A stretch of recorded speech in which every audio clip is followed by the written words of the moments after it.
Subscribe कीजिए public servant channel को और बेल आइकॉन को प्रेस कीजिए सीजीपीएससी और सीजी व्यापन की ताज़ा अपडेट्स के लिए। नमस्कार दोस्तों, मैं अंकित स्वागत करता हूं आपका हमारे यूट्यूब चैनल पब्लिक सर्वेंट में। दोस्तों, आज हम गांधी युग के अंतर्गत 1919 से लेकर 1935 तक का इतिहास जानेंगे। यह आधुनिक भारतीय इतिहास का दूसरा वीडियो है। इससे पहले भी एक वीडियो आ चुका है जिसमें हमने 1885 से लेकर 1919 तक के इतिहास की चर्चा की है। इस वीडियो को आप आई बटन पर क्लिक करके देख सकते हैं। तो चलिए हम लोग आज गांधी युग शुरू करते हैं। दोस्तों, गांधी युग की शुरुआत भारतीय राजनीति में गांधी जी के प्रवेश से प्रारंभ होती है। इसके अंतर्गत हम देखते हैं कि भारतीय राजनीति में महात्मा गांधी का उदय एक महत्वपूर्ण घटना रही है। गांधी जी का आगमन भारतीय राजनीति में रोलेट एक्ट के विरोध के अंतर्गत हुआ था। तो सबसे पहले तो हमें गांधी जी के बारे में जानना आवश्यक है। पहले हम गांधी जी के बारे में पूरा उनका जीवन परिचय देखेंगे, उसके बाद हम लोग उनके आंदोलनों के बारे में देखेंगे और आगे बढ़ेंगे। तो चलिए शुरू करते हैं। वीडियो को अंत तक देखिएगा और ज़्यादा से ज़्यादा शेयर करिएगा। चलिए शुरू करते हैं।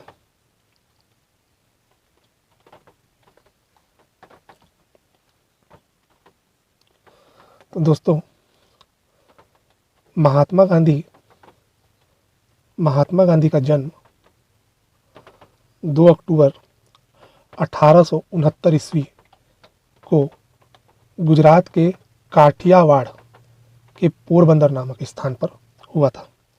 महात्मा गांधी का जन्म 2 अक्टूबर 1869 को गुजरात के काठियावाड़ के पोरबंदर नामक स्थान पर हुआ था। इनका वास्तविक नाम मोहनदास करमचंद गांधी था। इनके पिता का नाम करमचंद गांधी था तथा माता का नाम पुतलीबाई था। 13 वर्ष की छोटी आयु में इनका विवाह कस्तूरबा के साथ कर दिया गया। 1888 में कानून की शिक्षा प्राप्त करने के लिए गांधी जी इंग्लैंड गए। 1891 में इन्हें बैरिस्टर की डिग्री प्राप्त हुई और इसी वर्ष वे भारत लौट आए। गांधी जी ने भारत में अपना पहला मुकदमा ममीबाई नामक एक गरीब महिला का लड़ा था। ममीबाई नामक एक गरीब महिला का मुकदमा लड़ा था, परंतु वह मुकदमा हार गए थे। गांधी जी ने अपना पहला सार्वजनिक भाषण 1889 में लंदन की एक सभा में दिया था। 1893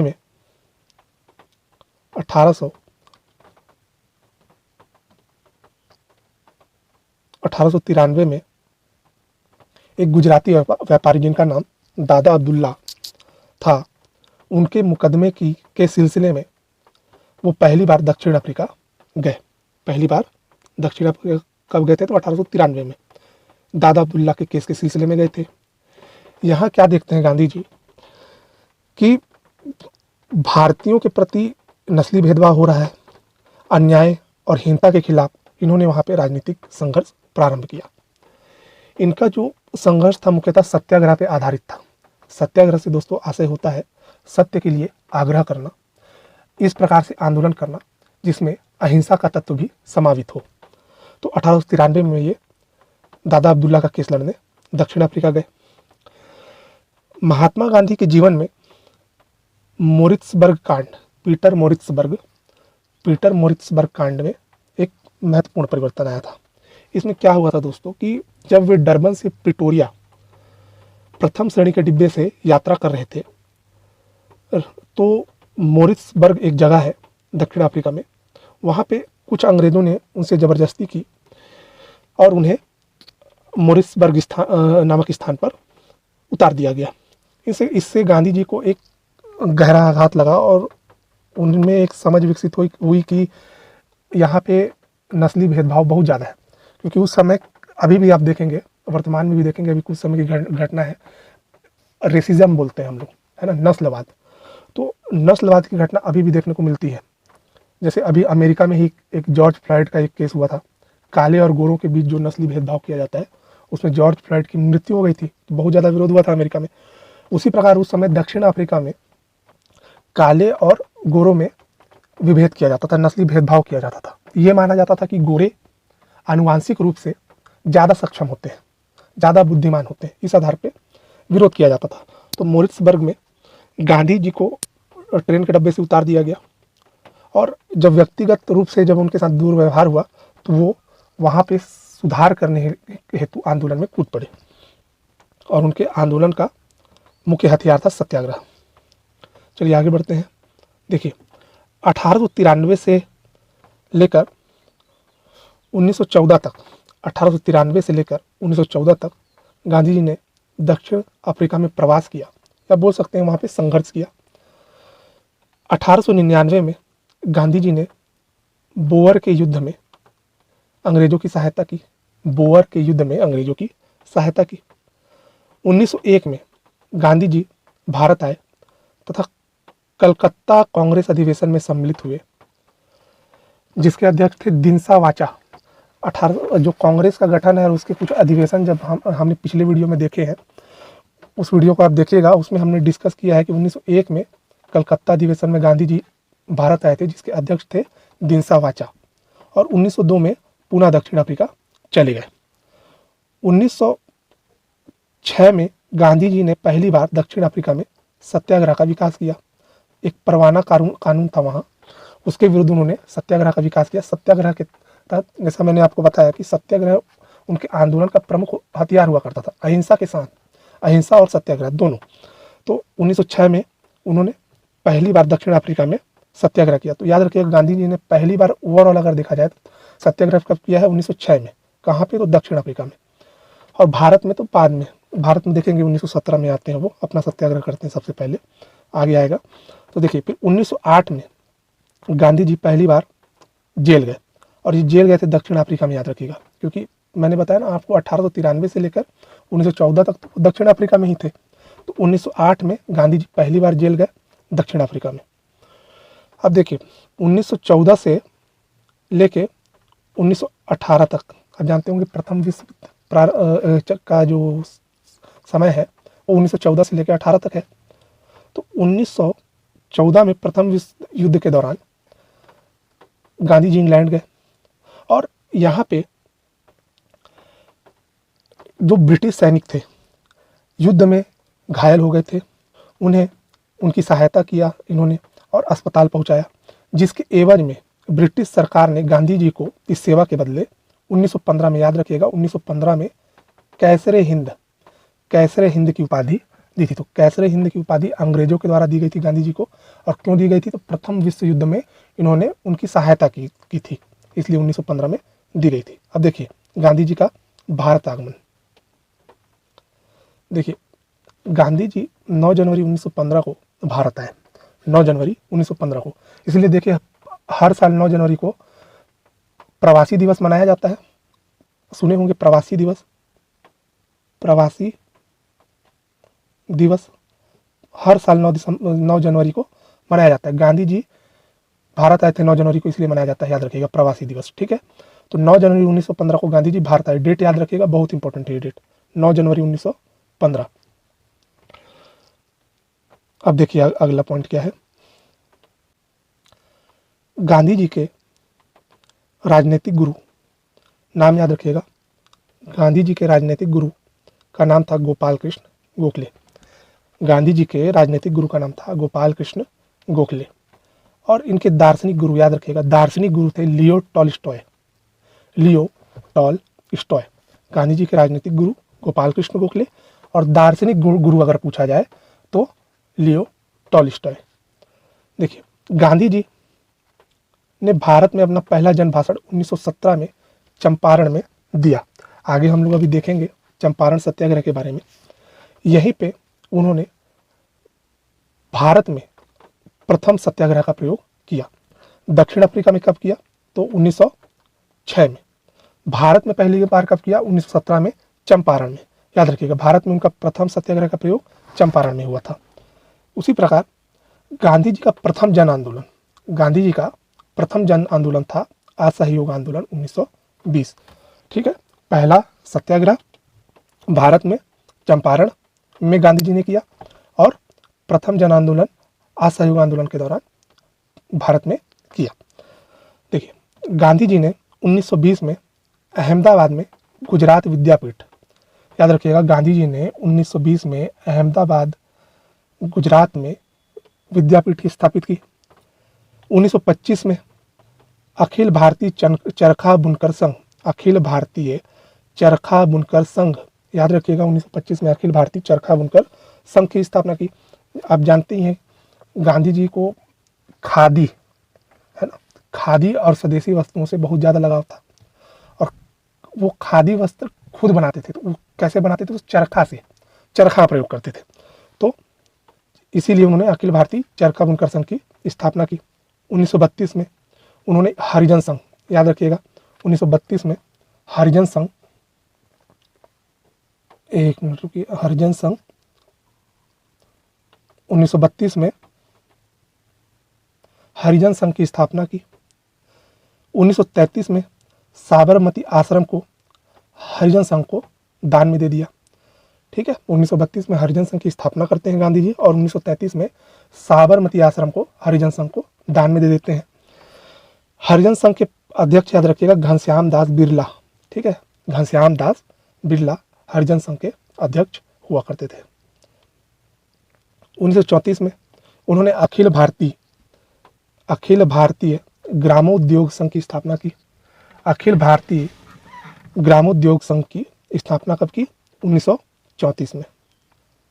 गांधी जी का सबसे प्रिय भजन, गांधी जी का सबसे प्रिय भजन, देखिए, श्रद्धा भक्ति में भी इनकी बहुत ज़्यादा विश्वास था इनका, है ना, आध्यात्मिक व्यक्ति हुआ करते थे। तो महात्मा गांधी का सबसे प्रिय भजन वैष्णव जन को तैनू कहिए, सुने होंगे ये भजन आप बहुत बार सुने होंगे, नहीं सुने हैं तो यूट्यूब में सर्च कीजिए, मिल जाएगा आपको। वैष्णव जन को तैनू कहिए इनका सबसे प्रिय भजन था, जिसकी रचना गुजराती कवि नरसिंह मेहता, नाम याद कर लीजिए, नरसिंह मेहता ने किया था। गुजराती व्यवसायी जमनालाल बजाज, गुजराती व्यवसायी जमनालाल बजाज को गांधी जी का मानस पुत्र या दत्तक पुत्र कहा जाता है। गोद लिया हुआ बोलते हैं ना, है ना, तो वही मानस पुत्र या दत्तक पुत्र कौन? जमनालाल बजाज। गांधी जी के ऐसे 4 पुत्र थे, है ना, 5वां पुत्र माना जाता है जमनालाल बजाज को, जिन्हें मानस पुत्र या उनका दत्तक पुत्र कहा जाता है। तो ये कुछ उनके जीवन के बारे में हमने कुछ चर्चाएं की हैं। अब आगे बढ़ते हैं। देखिए, एक पॉइंट और है, गांधी जी की हत्या 30 जनवरी 1948 को दिल्ली के बिरला भवन में प्रार्थना सभा में जाते हुए नाथूराम गोडसे ने कर दी थी। ठीक है, नाथूराम गोडसे ने गांधी जी की हत्या 30 जनवरी 1948 को कर दी थी, है ना। और इनका समाधि स्थल या अंतिम संस्कार कहाँ किया गया था? तो राजघाट में, याद रखिएगा, राजघाट गांधी जी का समाधि स्थल। ठीक है, अब देखिए, अगर आप चाहें तो गांधी जी के आंदोलन की विशिष्टताओं को भी समझ सकते हैं, है ना, तो उसको देखते हैं। चलिए पहले गांधी जी की प्रमुख उपाधियां देख लेते हैं हम लोग। देखिए, गांधी जी ने कौन कौन सी उपाधियां प्राप्त की थी। देखिए, एक पहला है भर्ती करने वाला सार्जेंट और केसरे हिंद, भर्ती करने वाला सार्जेंट और केसरे हिंद। प्रथम विश्व युद्ध के दौरान इन्हें भर्ती करने वाला सार्जेंट या केसरे हिंद की उपाधि प्राप्त हुई।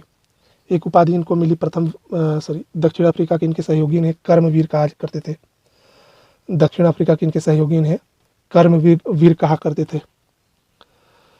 दक्षिण अफ्रीका प्रवास के दौरान इन्हें भंगी शिरोमणि कहा गया, भंगी शिरोमणि। दक्षिण अफ्रीका के अंग्रेज मजिस्ट्रेट इन्हें कुली बैरिस्टर कहते थे, कुली बैरिस्टर। सेवाग्राम का संत आश्रम, इन्होंने बहुत सारे आश्रम की स्थापना की है ना। तो सेवाग्राम का संत इन्हें कहा जाता था। पश्चिमोत्तर प्रांत हुआ करता था, वहाँ कबायली लोग रहते थे, उन्होंने इन्हें मलंग बाबा कहा, मलंग बाबा। अब देखिए यहाँ से बहुत इंपॉर्टेंट हो जाता है ना, ये सभी इंपॉर्टेंट। लेकिन देखिए बापू, बापू किसने कहा है? जवाहरलाल नेहरू ने। बापू की उपाधि किसने दी महात्मा गांधी को? जवाहरलाल नेहरू ने। राष्ट्रपिता सुभाष चंद्र बोस, राष्ट्रपिता सुभाष चंद्र बोस। महात्मा रविंद्रनाथ टैगोर के द्वारा गांधी जी को महात्मा की उपाधि दी गई, और गांधी जी ने रविंद्रनाथ टैगोर को गुरु, है ना, गुरु की उपाधि दी थी। गुरु रविंद्रनाथ टैगोर बोलते हैं ना, है ना। आधुनिक युग के अजातशत्रु, आधुनिक युग के अजातशत्रु डॉक्टर राजेंद्र प्रसाद द्वारा देशद्रोही फकीर और अर्धनग्न फकीर, ये ब्रिटेन के प्रधानमंत्री थे विंस्टन चर्चिल, याद रखिएगा विंस्टन चर्चिल, उन्होंने अर्धनग्न फकीर या देशद्रोही फकीर कहा गांधी जी को। One man boundary force, one man boundary force, Lord Mountbatten, Lord Mountbatten ने वन मैन बाउंड्री फोर्स इन्हें कहा। अब चलिए देख लेते हैं गांधी जी द्वारा कहे गए कुछ प्रमुख कथन। देखिए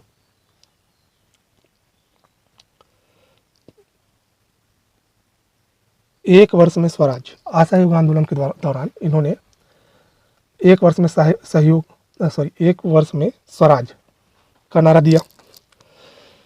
फिर कराची सम्मेलन 1931 में, गांधी मर सकता है किंतु गांधीवाद नहीं। द्वितीय गोल में सम्मेलन से वापसी के दौरान जब असफल हो गया ये सम्मेलन, तो उन्होंने कहा था कि मैं खाली हाथ लौटा हूं किंतु देश की इज्जत को बट्टा लगने नहीं दिया।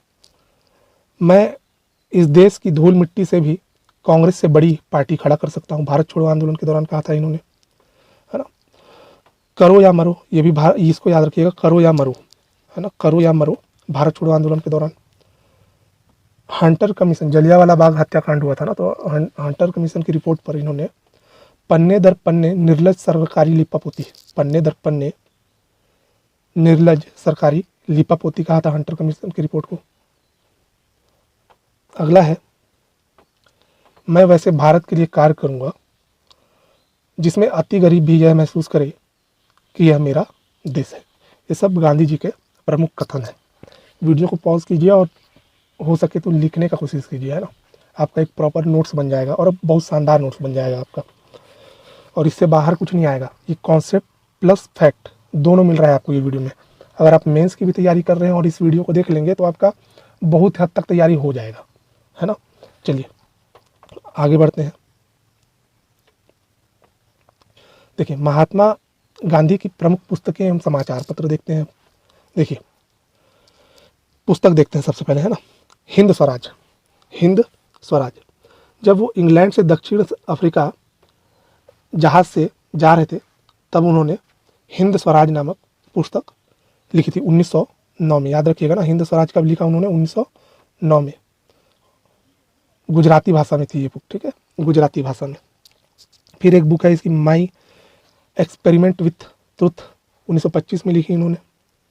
और मेरे सपनों का भारत, मेरे सपनों का भारत, ये 3 बुक गांधी जी ने लिखी है, याद रखिएगा, जिसमें हिंद स्वराज और my experiment with truth important है, ईयर भी याद होना चाहिए इसका, ठीक है। अब हम लोग देखते हैं समाचार पत्र। तो देखिए समाचार पत्र नवजीवन 1919 में, नवजीवन ये दैनिक पत्र था, याद रखिएगा, नवजीवन एक दैनिक पत्र था, है ना, और गुजराती और हिंदी दोनों में प्रकाशित होता था। नवजीवन एक दैनिक पत्र था और गुजराती और हिंदी दोनों में प्रकाशित किया जाता था। 1919 में ही यंग इंडिया साप्ताहिक पत्र, साप्ताहिक पत्र अंग्रेजी भाषा में प्रकाशित किया जाता था। और 1933 में जब ये अछूतोद्धार, है ना, और हरिजन सेवा में जब लग गए गांधी जी, तो उन्होंने हरिजन नामक पत्रिका निकाली थी 1933 में, ठीक है। ये भी साप्ताहिक पत्र था और अंग्रेजी और हिंदी दोनों में प्रकाशित होता था। चलिए अब आगे बढ़ते हैं। गांधी जी द्वारा स्थापित प्रमुख आश्रम देख लेते हैं। देखो दो आश्रम याद रखना है आपको, दक्षिण अफ्रीका में इन्होंने स्थापित किया था। 1904 में इन्होंने, ईयर के साथ याद रखिए ना, 1904 में फिनिक्स आश्रम डरबन दक्षिण अफ्रीका में, 1904 में फिनिक्स आश्रम डरबन दक्षिण अफ्रीका में, 1910 में टॉलस्टॉय आश्रम जोहानसबर्ग दक्षिण अफ्रीका में, 1910 में टॉलस्टॉय आश्रम जोहानसबर्ग दक्षिण अफ्रीका में। अभी मैंने बताया ना आपको, दार्शनिक गुरु थे इनके, लियो टॉलस्टॉय, बहुत ज़्यादा प्रभावित थे उनसे ये, है ना। तो उन्हीं के नाम पे टॉलस्टॉय आश्रम की स्थापना इन्होंने कहा कि दक्षिण अफ्रीका जोहानसबर्ग में। अच्छा, इसके लिए ना एक जर्मन व्यक्ति था, एक केलन बेक नाम था उसका, जर्मन व्यक्ति का नाम था केलन बेक। जर्मन व्यक्ति था, इसने टॉलस्टॉय आश्रम के लिए जमीन प्रदान की थी। फिर देखिए अगला है 1915, अहमदाबाद गुजरात में एक स्थान है, अहमदाबाद के पास ही स्थान है कोचरब, वहीं पे इन्होंने कोचरब आश्रम की स्थापना की 1915 में, ठीक है, 1915 में। अब देखिए 1915 में कोचरब आश्रम की स्थापना की, और 1917 के आसपास साबरमती के किनारे साबरमती आश्रम की स्थापना की 1917 में। तो याद रखिएगा, लेकिन अगर आपसे क्वेश्चन पूछता है कि साबरमती आश्रम की स्थापना कब हुई, तो आप उत्तर लीजिएगा 1915 ही, ठीक है, क्योंकि ये सेम ही आश्रम है, स्थानांतरित कर दिया गया एक तरह से, कोचरब से हम लोग कहाँ ले गए, साबरमती, ठीक है। अगला है 1936 सेवाग्राम आश्रम वर्धा महाराष्ट्र में। जगह भी याद होना चाहिए, क्योंकि देखिए बाकी सब जो भी है, डरबन दक्षिण अफ्रीका तो याद रह जाएगा, फिनिक्स आश्रम, टॉलस्टॉय आश्रम भी जोहानसबर्ग दक्षिण अफ्रीका याद हो जाएगा 1910 में। फिर देखिए दो आश्रम अहमदाबाद, कोचरब, और वही है कोचरब और साबरमती लगभग सेम ही मान के चलो आप, उसी को स्थानांतरित कर दिया साबरमती नदी के तट पे, तो क्या कहलाया वो, साबरमती सत्याग्रह आश्रम, ठीक है। तो अहमदाबाद में, और एक सेवाग्राम आश्रम वर्धा महाराष्ट्र में, याद रखिएगा ना, 1936 में। देखिए अब थोड़ा सा हम लोग गांधी जी के आंदोलन की विशिष्टता समझ लेते हैं। देखिए गांधी जी के जन आंदोलन की विशिष्टता क्या थी। देखिए गांधी जी आम जनता में अंतर्निहित शक्ति को पहचानते थे और उन्हीं के माध्यम से जन जागृति करना चाहते थे। इसके लिए वे जनता के बीच जाते थे, है ना। उनके लिए जन आंदोलन का ध्येय राष्ट्रवादी आंदोलन में आम आदमी को शामिल करना था, है ना। और आप देखेंगे कि इससे पहले जो भी आंदोलन चल रहे थे, है ना, उसमें मतभेद बहुत ज़्यादा हुए, है ना, गरम दल नरम दल में बढ़ गए, है ना। बाद में तिलक जी को जेल हो जाती है, तिलक जी जब छूट के आते हैं जेल से तो होम रूल लीग की स्थापना करते हैं। लेकिन तिलक जी की मृत्यु के बाद आप देखेंगे कि कहीं ना कहीं एक भारतीय इतिहास में एक राजनीतिक शून्यता उत्पन्न हो गई थी और कांग्रेस नेतृत्व विहीन हो गई थी, है ना। कोई एक नेतृत्व नहीं रह गया था कि किसी एक व्यक्ति के नेतृत्व में आंदोलन किया जाए। तो गांधी जी का आगमन कहीं ना कहीं एक महत्वपूर्ण घटना तो रही है भारतीय इतिहास में, है ना। जैसे गांधी जी आते हैं, देखेंगे आप 2-3 आंदोलन करते हैं और जो है देश भर में एक इनकी पहचान बहुत ज़्यादा बढ़ जाती है ना। तो गांधी जी के आंदोलन की विशिष्टता यही रही है कि उन्होंने जनमानस को कहीं ना कहीं अपने आंदोलन से सीधे तौर पर, प्रत्यक्ष तौर पर जोड़ा, है ना। इसका फायदा क्या हुआ, जो एक संख्या बल होती है ना, किसी भी आंदोलन को करने के लिए आपको संख्या बल की आवश्यकता पड़ेगी। कोई एक व्यक्ति भी, अगर आप सोचिए कि अगर आप किसी का विरोध कर रहे हैं या आप शासन प्रशासन या सरकार का विरोध कर रहे हैं, तो अकेले नहीं कर पाएंगे। देखिएगा आपको कहीं ना कहीं लोगों की साथ की आवश्यकता होगी। तो गांधी जी इस चीज़ को अच्छे से समझते थे और उन्होंने जनमानस का एक समूहीकरण किया एक तरह से, है ना, और उनको इस तरह से जोड़ा आपस में, जन जागृति इस प्रकार से किया कि एक आंदोलन को एक विशिष्टता प्रदान की जा सके। तो देखिए उन्होंने क्या किया, तो देखिए मैं तो बताया हूँ सत्याग्रह, है ना, सत्य अहिंसा न्याय प्रेम निर्भयता, इन पर आधारित होता था, है ना। सादा जीवन जीते थे, है ना, सादा जीवन जीने पर बल देते थे। आप देखेंगे, है ना, अगर आप राजनीति, जैसे एक सब्जेक्ट हुआ करता था 8th क्लास में, सिविक्स पढ़ते थे हम लोग, है ना, उसमें गांधी जी का जीवन परिचय दिया था। उसमें आप देखेंगे कि गांधी जी सादा जीवन पर बहुत ज़्यादा बल देते थे। अब गांधी जी का कोई भी फोटो देखिए, जब वो भारतीय राजनीति में आंदोलन करते हैं तो एक लाठी मिलेगा, धोती, और एक ओढ़ने के लिए एक कपड़ा, है ना। तो एकदम सादा खादी वस्त्र पहनते थे, है ना। तो सादा जीवन पर बल, धर्म पे बहुत ज़्यादा आस्था थी, आध्यात्मिक थे, है ना। श्रम को महत्व देते थे, यानी अपना कार्य आपको खुद ही करना चाहिए, उनका ये कहना था, है ना। गरीबी, अशिक्षा, बेकारी से संघर्ष करने पर बल दिया उन्होंने अपने आंदोलनों में। आदर्शवाद और यथार्थवाद दोनों का सम्मिश्रण किया इन्होंने, है ना। चरखा, खादी वस्त्र, ग्रामोत्थान, ग्राम सुधार, इन तत्वों पर भी बल दिया। आप देखेंगे जो भी खादी वस्त्र चरखे से बनाए जाते थे उस समय, गांधी जी के आश्रम में भी देखेंगे, आप गूगल में सर्च कीजिएगा तो आपको चरखा दिखेगा उनके आश्रम में, है ना। खुद ही वो सूत काटते थे और चरखा से अपने कपड़े तैयार करते थे, है ना। खादी वस्त्र, ग्रामोत्थान, तो देखिए ग्रामोत्थान पे बहुत ज़्यादा बल दिया इन्होंने, क्योंकि इन लोग का मानना था, इन नेताओं का, उस समय के नेता जो थे, चाहे वो जवाहरलाल नेहरू हों, महात्मा गांधी, इन सब का मानना था कि जो देश की आत्मा है वो कहीं ना कहीं गाँव में बसती है, और गाँव का विकास हम लोग अगर करें तो कहीं ना कहीं देश का विकास अपने आप होगा, क्योंकि गाँव कहीं ना कहीं एक आधारशिला है हमारे देश की। आज भी देखिए अगर भारत के स्तर पे देखेंगे आप तो आपको 63-64% आबादी आपको ग्राम में मिलेगी, गांव में मिलेगी। इसीलिए शहरों के विकास से ज़्यादा हमको गाँव का विकास करना चाहिए, क्योंकि हम गाँव का विकास करेंगे तो कहीं ना कहीं डेवलपमेंट अपने आप दिखेगा हमको, है ना। जैसे हमारे मुख्यमंत्री जी हैं भूपेश बघेल जी, वो देखिए कोई भी योजना देखिए ग्रामीण विकास से संबंधित है, उनकी सारी योजनाएं लगभग, चाहे वो नरवा गुरवा बाड़ी हो, है ना, चाहे वो गोधन न्याय योजना हो, है ना, कहीं ना कहीं वो गाँव के विकास पर फोकस कर रहे हैं, कहीं ना कहीं गांधीवादी उद्देश्यों को वो पूरा करने का प्रयास कर रहे हैं, ठीक है। और क्या था, तो देखिए बाद में जाके 1900 मतलब सविनय अवज्ञा होने के पश्चात देखेंगे आप कि हरिजन उत्थान और अस्पृश्यता निवारण पर भी इन्होंने ध्यान केंद्रित किया। तो ये कुछ जो तत्व हैं इनके आंदोलन की विशिष्टता रही है, ठीक है। अब देखिए गांधी जी के कुछ आंदोलनों की चर्चा हम करेंगे।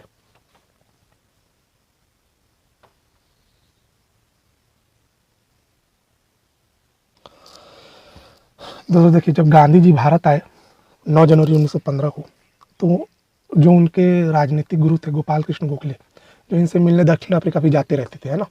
तो राजनीतिक गुरु जो थे महात्मा गांधी के गोपाल कृष्ण गोखले, उन्होंने इन्हें ये सलाह दी थी, या एक तरह से कह लीजिए गुरु हैं तो आदेशित किया था कि वह भारत में प्रथम वर्ष जो है, उनका जो प्रथम वर्ष है वो कान खुले रखें और मुंह बंद रखें। कहने का मतलब ये है कि ज़्यादा से ज़्यादा चीज़ों का अवलोकन करें। ऐसा नहीं कि आप अभी अभी आए हैं, परिस्थितियों को समझे बिना ही आप आंदोलन में कूद पड़े। तो उन्होंने ये इनको सलाह दी थी। और देखेंगे इसीलिए आपको देखेंगे जब वो गांधी जी आते हैं तो 1-2 साल में आपको उनको कुछ योगदान दिखेगा नहीं, लेकिन 1917 में आपको उनका आंदोलनों की झड़ी लग जाएगी एक तरह से, है ना। तो देखते हैं हम लोग चंपारण सत्याग्रह। दोस्तों एक चीज़ बोलना चाहूँगा मैं, हम लोग ये जो पढ़ रहे हैं ना इतिहास, इसका क्रम भी आप याद रखिएगा, क्योंकि एग्जाम में क्या करता है, घटनाक्रम को भी वो क्रम से जमाने के लिए पूछ देता है।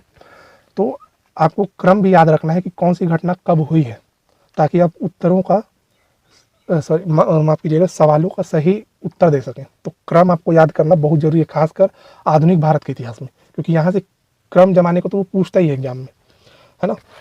तो देखिए हम लोग देखते हैं चंपारण सत्याग्रह। चंपारण सत्याग्रह 1917, इसका क्रम भी याद रखिएगा ना। 3 आंदोलन अभी बता रहा हूँ जो मैं गांधी जी के, उसे क्रम याद होने चाहिए आपको। देखिए 19वीं शताब्दी के प्रारंभ में बिहार के चंपारण क्षेत्र में 3 कठिया पद्धति के तहत जमीन के 3/20वें हिस्से में जबरिया नील की खेती करनी होती थी, जिससे किसानों में असंतोष बढ़ा और उन्होंने अंग्रेजों के विरुद्ध सत्याग्रह किया, है। होता क्या था कि 3 कठिया पद्धति मतलब मान लीजिए आपके पास जमीन का 10 हिस्सा है, तो उसका 3/20 हिस्से में आपको क्या करना पड़ेगा, नील की खेती करनी पड़ेगी। अब इसमें ठेकेदार जो होते थे उन्हीं वही दाम तय करेंगे और उसी के आधार पे आपको बिक्री करना पड़ेगा, है ना। तो कहीं ना कहीं अत्याचार बढ़ गया था किसानों पर, और किसानों पर अत्याचार कभी भी होता है तो वो तो आंदोलन करते हैं, चाहे आप वर्तमान में देख लीजिए या इससे पहले देख लीजिए, कभी भी, है ना। तो इसके विरुद्ध इन्होंने आंदोलन करने का निर्णय लिया, है ना। तो 1917 में राजकुमार शुक्ल, नाम याद रखिएगा दोस्तों, ध्यान से याद रखिएगा ना, राजकुमार शुक्ल, है ना। कई बुक में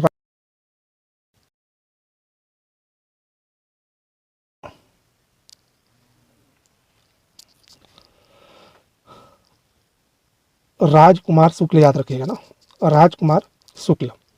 है ना। कई बुक में राम कुमार शुक्ल दे दिया गया है ना। तो ये राजकुमार शुक्ल है, उन्हीं के प्रयासों से गांधी जी चंपारण पहुँचे, है ना। इससे पहले भी लखनऊ अधिवेशन जो हुआ था कांग्रेस का 1916 में, वहाँ गांधी जी से ये मिल चुके थे 1916 में, है ना। और इन्हीं के आग्रह पर गांधी जी चंपारण पहुँचे थे, राजकुमार शुक्ल के आग्रह पे। अब क्या हुआ आगे देखिए, जब गांधी जी आंदोलन में शामिल हुए तो सरकार ने क्या किया कि मामले की जांच के लिए एक समिति का गठन कर दिया और उसका सदस्य गांधी जी को भी बना दिया गया, है ना। सरकार ने मामले की जांच के लिए एक आयोग का गठन किया था, है ना, जिसके सदस्य गांधी जी भी थे। अब सदस्य जब गांधी जी बने तो गांधी जी आयोग को यह समझाने में सफल रहे कि तिनकठिया प्रणाली समाप्त होनी चाहिए और जो धन का अवैध रूप से वसूला गया है उसके लिए हर्जाना भी दिया जाना चाहिए। तो अंग्रेज नील्हे किसान जो थे, नील का उत्पादन करने वाले जो किसान थे, उन्हें 25% जो भी लागत था उसका 25% वापस करने के लिए राजी हो गए और गांधी जी ने भी इसे स्वीकार कर लिया, है ना। और इस तरह से ये आंदोलन देखेंगे आप सफल रहा है कहीं ना कहीं, है ना, सफल रहा ही है ये आंदोलन, मान के चलिए आप, ठीक है। चंपारण में गांधी जी के प्रमुख सहयोगी कौन कौन थे देखिए, डॉक्टर राजेंद्र प्रसाद, मजहर उल हक, JB कृपलानी, महादेव देसाई, नरहरि पारिक, अनुग्रह नारायण सिंह और ब्रिज किशोर। याद रखिएगा सदस्यों का नाम, एक बार फिर से रिपीट कर देता हूँ मैं। डॉक्टर राजेंद्र प्रसाद, मजहर उल हक, JB कृपलानी, महादेव देसाई, नरहरि पारिक, अनुग्रह नारायण सिंह और ब्रिज किशोर। इस आंदोलन का विरोध भी किया गया था। तो आंध्र प्रदेश के किसान नेता थे NG रंगा, इन्होंने चंपारण सत्याग्रह का विरोध किया था। चंपारण सत्याग्रह से प्रभावित होकर रविंद्रनाथ टैगोर ने गांधी जी को महात्मा की उपाधि दी। गांधी जी का भारत में यह सत्याग्रह का पहला और सफल प्रयोग था, याद रखिएगा ना, ये बहुत इंपॉर्टेंट पॉइंट है। गांधी जी का भारत में सत्याग्रह का प्रथम एवं सफल प्रयोग, और सबसे पहला का प्रयोग मतलब दक्षिण अफ्रीका में ओवरऑल देखेंगे तो 1906 में, ठीक है। अगले आंदोलन पे चलते हैं। अगला है अहमदाबाद मिल मजदूर आंदोलन, फरवरी 1918, याद रखिएगा ना, फरवरी 1918। देखिए क्या हुआ। तो अहमदाबाद के जो मिल मजदूर थे उनके आग्रह पर गांधी जी ने मजदूरों और मिल मालिकों के मध्य हस्तक्षेप करने का निर्णय लिया। देखिए, मिल मालिक और मजदूर इनके बीच विवाद क्या था, तो प्लेग बोनस, है ना, प्लेग बोनस को लेकर विवाद था। मिल मालिक चाहते थे कि 20% मजदूरों को प्लेग बोनस मिले, जबकि मजदूरों का कहना था कि हमें 50% प्लेग बोनस मिलना चाहिए। गांधी जी ने दोनों की दलीलें सुनने के बाद यह निर्णय लिया कि 35% वृद्धि ही उचित है, और 35% वृद्धि को तय कर उन्होंने मिल मालिक और मजदूर दोनों को मना लिया, है ना, जिससे बाध्य होकर मिल मालिक बाद में 35% प्लेग बोनस देने को तैयार हो जाते, तो आंदोलन की जरूरत पड़ती नहीं तो आंदोलन करने को भी तैयार थे गांधी जी यहाँ पे। तो याद रखिए, गांधी जी के भूख हड़ताल का यह प्रथम सफल प्रयोग था ना, यहाँ पे भूख हड़ताल के लिए बैठ ही गए थे एक तरह से समझ लो, है ना वो। तो भूख हड़ताल का प्रथम सफल प्रयोग था अहमदाबाद मिल आंदोलन। अगला आंदोलन है खेड़ा सत्याग्रह। तो खेड़ा जिले में फसल नष्ट हो जाने के बाद भी सरकार किसानों से लगान वसूल रही थी। जब यह खबर गांधी जी को प्राप्त हुई तब वह सर्वेंट ऑफ इंडिया सोसाइटी के सदस्य, याद रखिएगा नाम, विट्ठल भाई पटेल के साथ यहाँ पहुँचे और किसानों को सत्याग्रह के लिए संगठित किया और उनसे ये निवेदन किया कि किसान लगान देना बंद कर दें, ठीक है। यहाँ पे गांधी जी ने वल्लभ भाई पटेल, इंदुलाल तथा अन्य युवा लोगों के साथ गांव का दौरा किया। अंततः जब खबर मिली कि सरकार ने केवल उन्हीं किसानों से लगान वसूलने के आदेश दिए हैं जो लगान दे सकते हों, तभी संघर्ष वापस लिया गया, ठीक है। इस तरह से यह आंदोलन भी सफल रहा और इस आंदोलन के दौरान सरदार वल्लभ भाई पटेल गांधी जी के पूर्ण अनुगामी बन गए, याद रखिएगा ना, गांधी जी के पूर्ण अनुगामी सरदार वल्लभ भाई पटेल खेड़ा सत्याग्रह के बाद ही बने थे, है ना। तो यह है, और ये देखिए ये 3 आंदोलन के बाद तो जो इनकी पॉपुलैरिटी थी ना गांधी जी की, वो बहुत ज़्यादा बढ़ गई थी देश में, है ना कहीं एक राष्ट्रीय नेता के रूप में स्थापित हो चुके थे गांधी जी इन तीनों आंदोलन के बाद। अब देखिए हम लोग आगे बढ़ते हैं। अब अगला हम लोग देखेंगे रोलेट एक्ट, है ना, रोलेट एक्ट।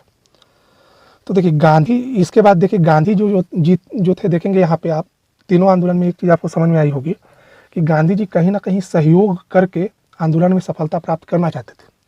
कब तक? लेकिन खेड़ा सत्याग्रह तक। लेकिन हम देखते हैं कि भारतीय राजनीति में गांधी जी का प्रवेश एक सहयोगी के तौर पे हुआ था। हम देखते हैं ना कैसे समिति के सदस्य बना दिए जाते थे और वहाँ पे वो अपना पक्ष रखते थे, है ना। लेकिन प्रथम विश्व युद्ध के बाद आप देखेंगे कि ब्रिटिश राज की नीति और जो कार्य थे उन्होंने गांधी जी को सहयोगी से असहयोगी बना दिया। इसमें प्रमुख घटनाएं क्या थी? तो देखिए एक तो रोलेट एक्ट, है ना, काला कानून बोल सकते हो आप रोलेट एक्ट को, जलियांवाला बाग हत्याकांड। ये सब घटनाएं ऐसी थी कि गांधी जी कहीं ना कहीं दुखी हुए और इन्होंने असहयोग करने का निर्णय लिया। तो हम लोग आगे देखते हैं roulette act.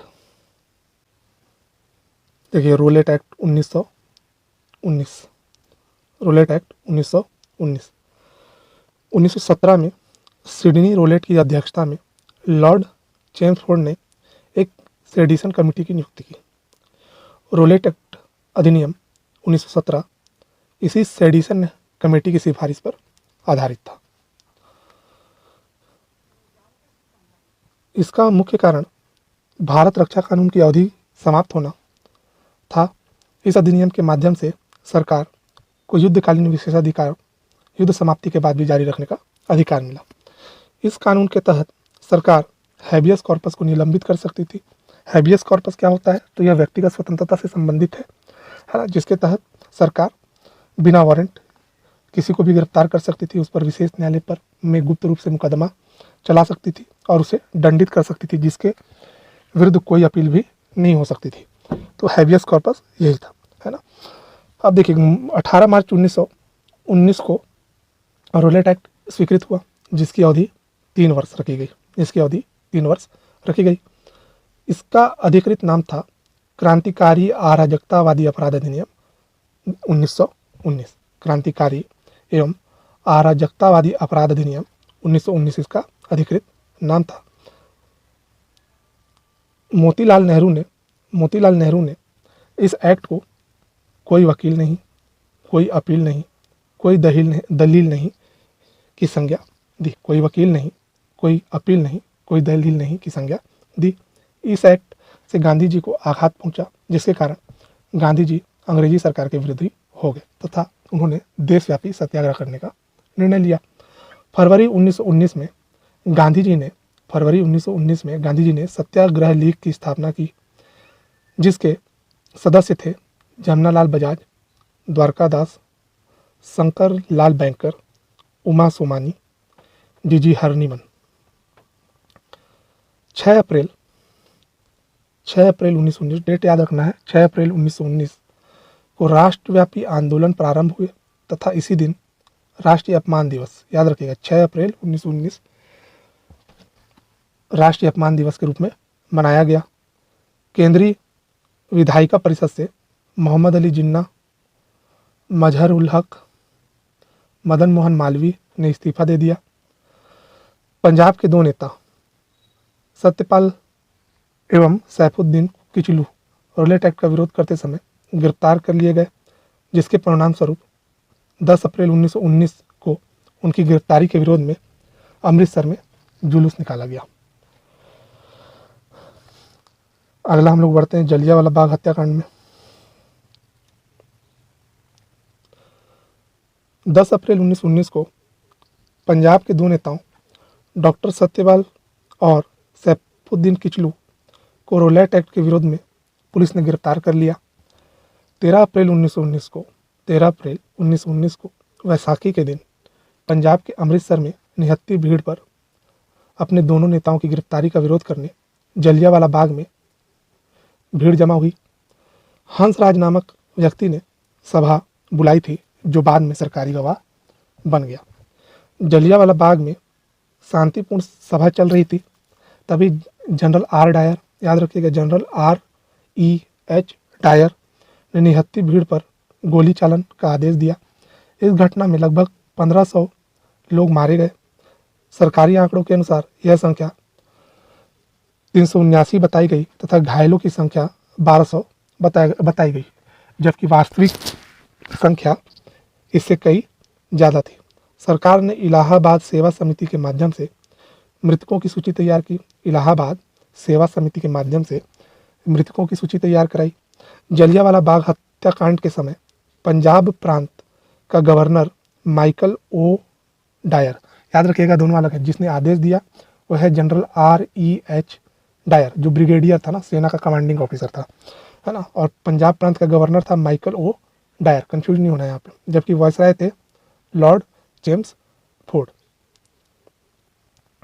Michael O Dyer की हत्या सन 1940 में उधम सिंह ने लंदन में कर दी।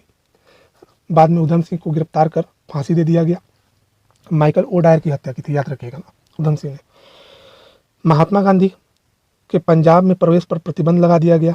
महात्मा गांधी के पंजाब में प्रवेश पर प्रतिबंध लगा दिया गया, जिससे हिंदू और मुसलमानों दोनों में आक्रोश व्याप्त हुआ। जलियांवाला बाग हत्याकांड के विरोध में रविन्द्रनाथ टैगोर ने ब्रिटिश सरकार द्वारा प्रदत्त सर या नाइटहुड की उपाधि त्याग दी, जबकि शंकरन नायर ने वायसराय की परिषद से इस्तीफा दे दिया। देखिए, जो उपाधियों का त्याग से संबंधित आंदोलन थे वो असहयोग आंदोलन के दौरान शुरू हुए थे, लेकिन यहाँ याद रखिएगा कि जलियांवाला बाग हत्याकांड में के से दुखी होकर रविन्द्रनाथ टैगोर ने सर या नाइटहुड की उपाधि त्याग दी थी और शंकरन नायर ने वायसराय की परिषद से इस्तीफा दे दिया था। दीनबंधु एंड्रयूज ने इस हत्याकांड को जानबूझकर की गई हत्या कहा है। ठीक है, देखिए, अब इसकी जांच के लिए 2 कमेटियां गठित की गई, हंटर कमेटी और तहकीकात कमेटी। हंटर कमेटी का गठन ब्रिटिश सरकार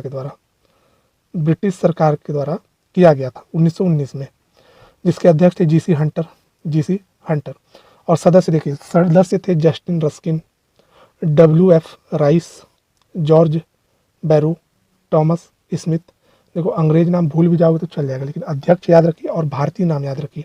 भारतीय सदस्य इसमें 3 थे, देखिए कौन कौन। चमन लाल सीतलवाड़, पंडित जगत नारायण, साहबजादा सुल्तान अहमद खां, याद रखिएगा इतना। हंटर कमेटी का अधिकृत नाम भी याद रखिएगा, disorder inquiry committee. Hunter committee ने सरकार का पक्ष लिया, परंतु जनरल डायर, कौन सा डायर, लेकिन O डायर ना, सॉरी माफ कीजिएगा, O डायर बोल रहा हूँ, R डायर, ठीक है, R डायर को दोषी पाया और नौकरी से बर्खास्त कर दिया। ठीक है, जनरल डायर को लंदन में रत्नजड़ित तलवार भेंट की गई, जिस पर लिखा था पंजाब का रक्षक, और उसे ब्रिटिश साम्राज्य का शेर कहा गया और भारी धनराशि से सम्मानित किया गया। ठीक है, याद रखिएगा जनरल REH डायर को। ठीक है, अब कांग्रेस के द्वारा जलियांवाला बाग हत्याकांड की जांच के लिए तहकीकात कमेटी का गठन किया गया, जिसके अध्यक्ष थे मदन मोहन मालवीय। इसके अन्य सदस्य थे गांधी जी, मोतीलाल नेहरू, चित्तरंजन दास, MR जयकर, ये नाम याद रखिएगा, ये अब्बास तैयब है ना, अब्बास तैयब जी, बदरुद्दीन तैयब जी नहीं। ठीक है, अब्बास तैयब जी तहकीकात कमेटी के सदस्य। ये हो गया आपका जलियांवाला बाग हत्याकांड। अब आगे बढ़ते हैं। अब देखते हैं खिलाफत आंदोलन।